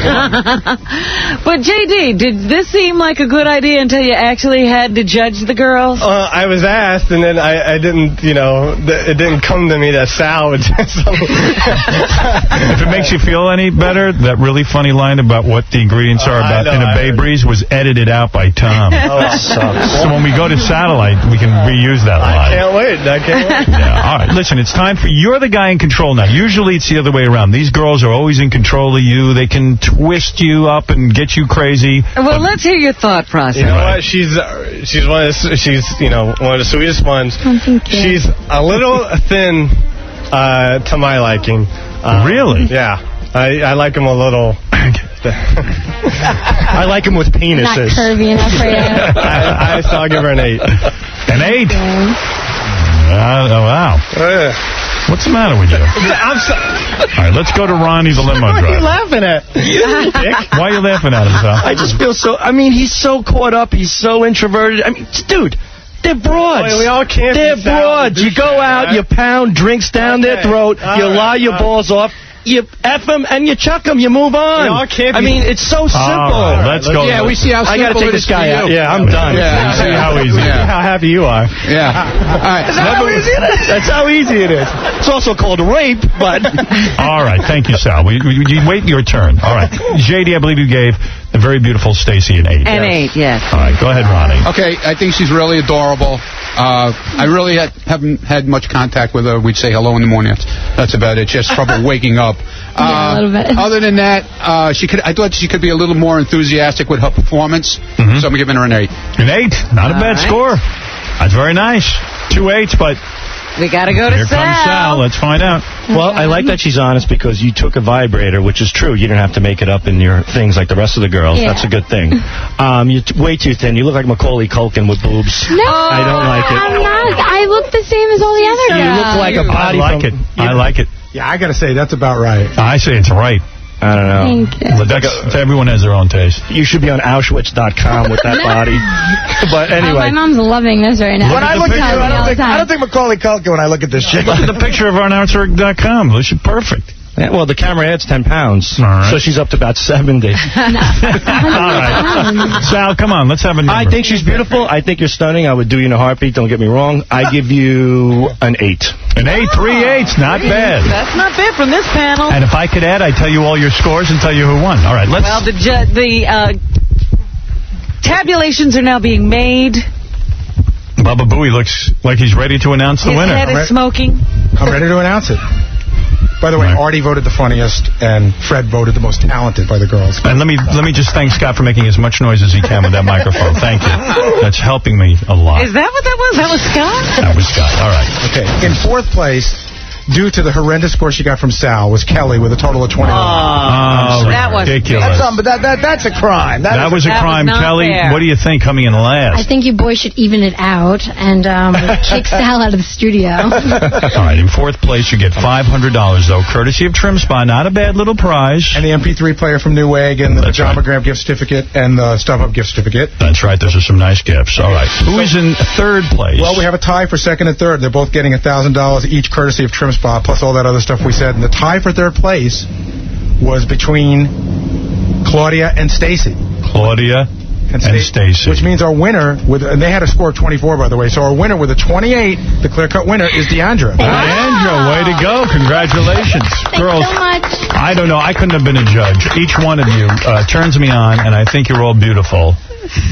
But this is the grand prize winner, of course, and $2,500. What are you going to do with the money? You're crying. I'm almost crying. I'm actually probably the most in need of money. I have to pay my own rent. I have to pay my way through school, so this is so much appreciated. It's not, going to be wasted in any way. So, So this is very Thank you so much, important. judges. Thank you. Well, JD will be kicking in some rent. $2,500 grand prize for Deandra. And to present your check right now, here are my good friends from Trim Spa. Come on in, you guys. This is Penny and Frank from Trim Spa.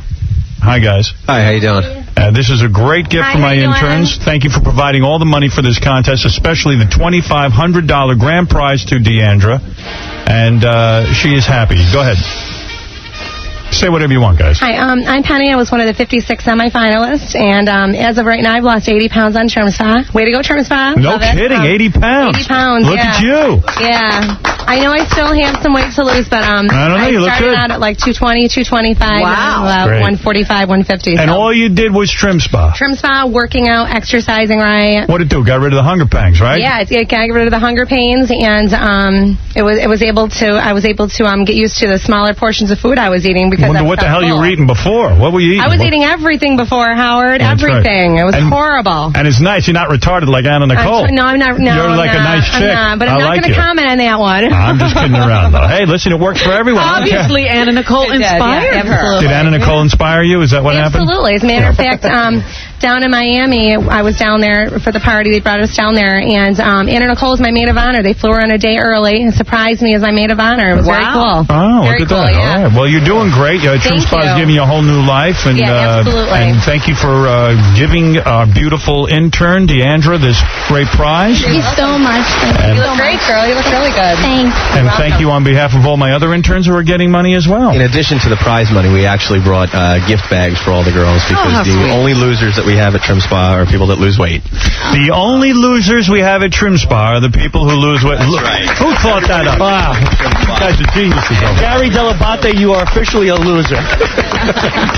Well, right. We have some Trim Spa apparel. We have our multivitamin Wind Fuel for men's and women. So we have gift bags for everybody. I would give some to Stacy because she's gigantic. Yeah. Look at her. I mean, obviously in need. I want to thank Trim Spa. You guys are great sponsors, and it's a great product. And I also want to thank my beautiful interns for working so hard and being such good sports about this. Thank you, judges. Everyone but Sal, thank you. Yeah, it was really. You're going to thank Sal? I like to thank What Sal, did I do? Yeah, JD, thank you. Could I give you a Howard Stern exclusive? Go ahead. What's that? Scoresman has an announcement to make. Oh, dear. September 21st, Scores will be opening up in Las Vegas, Nevada. All right. Well, Thank you for where's the exclusive? I'm waiting for the exclusive, Ronnie. That's great. That's a great thing, of course. We love that, but I don't know where that came out of. JD, thank you. And Sal, thank you. Thank you. I appreciate it. Good job. And there they are, your ideals. The Queen of Butlin is in honor, she roughly Take it away. There she goes. Walking on air she goes. Your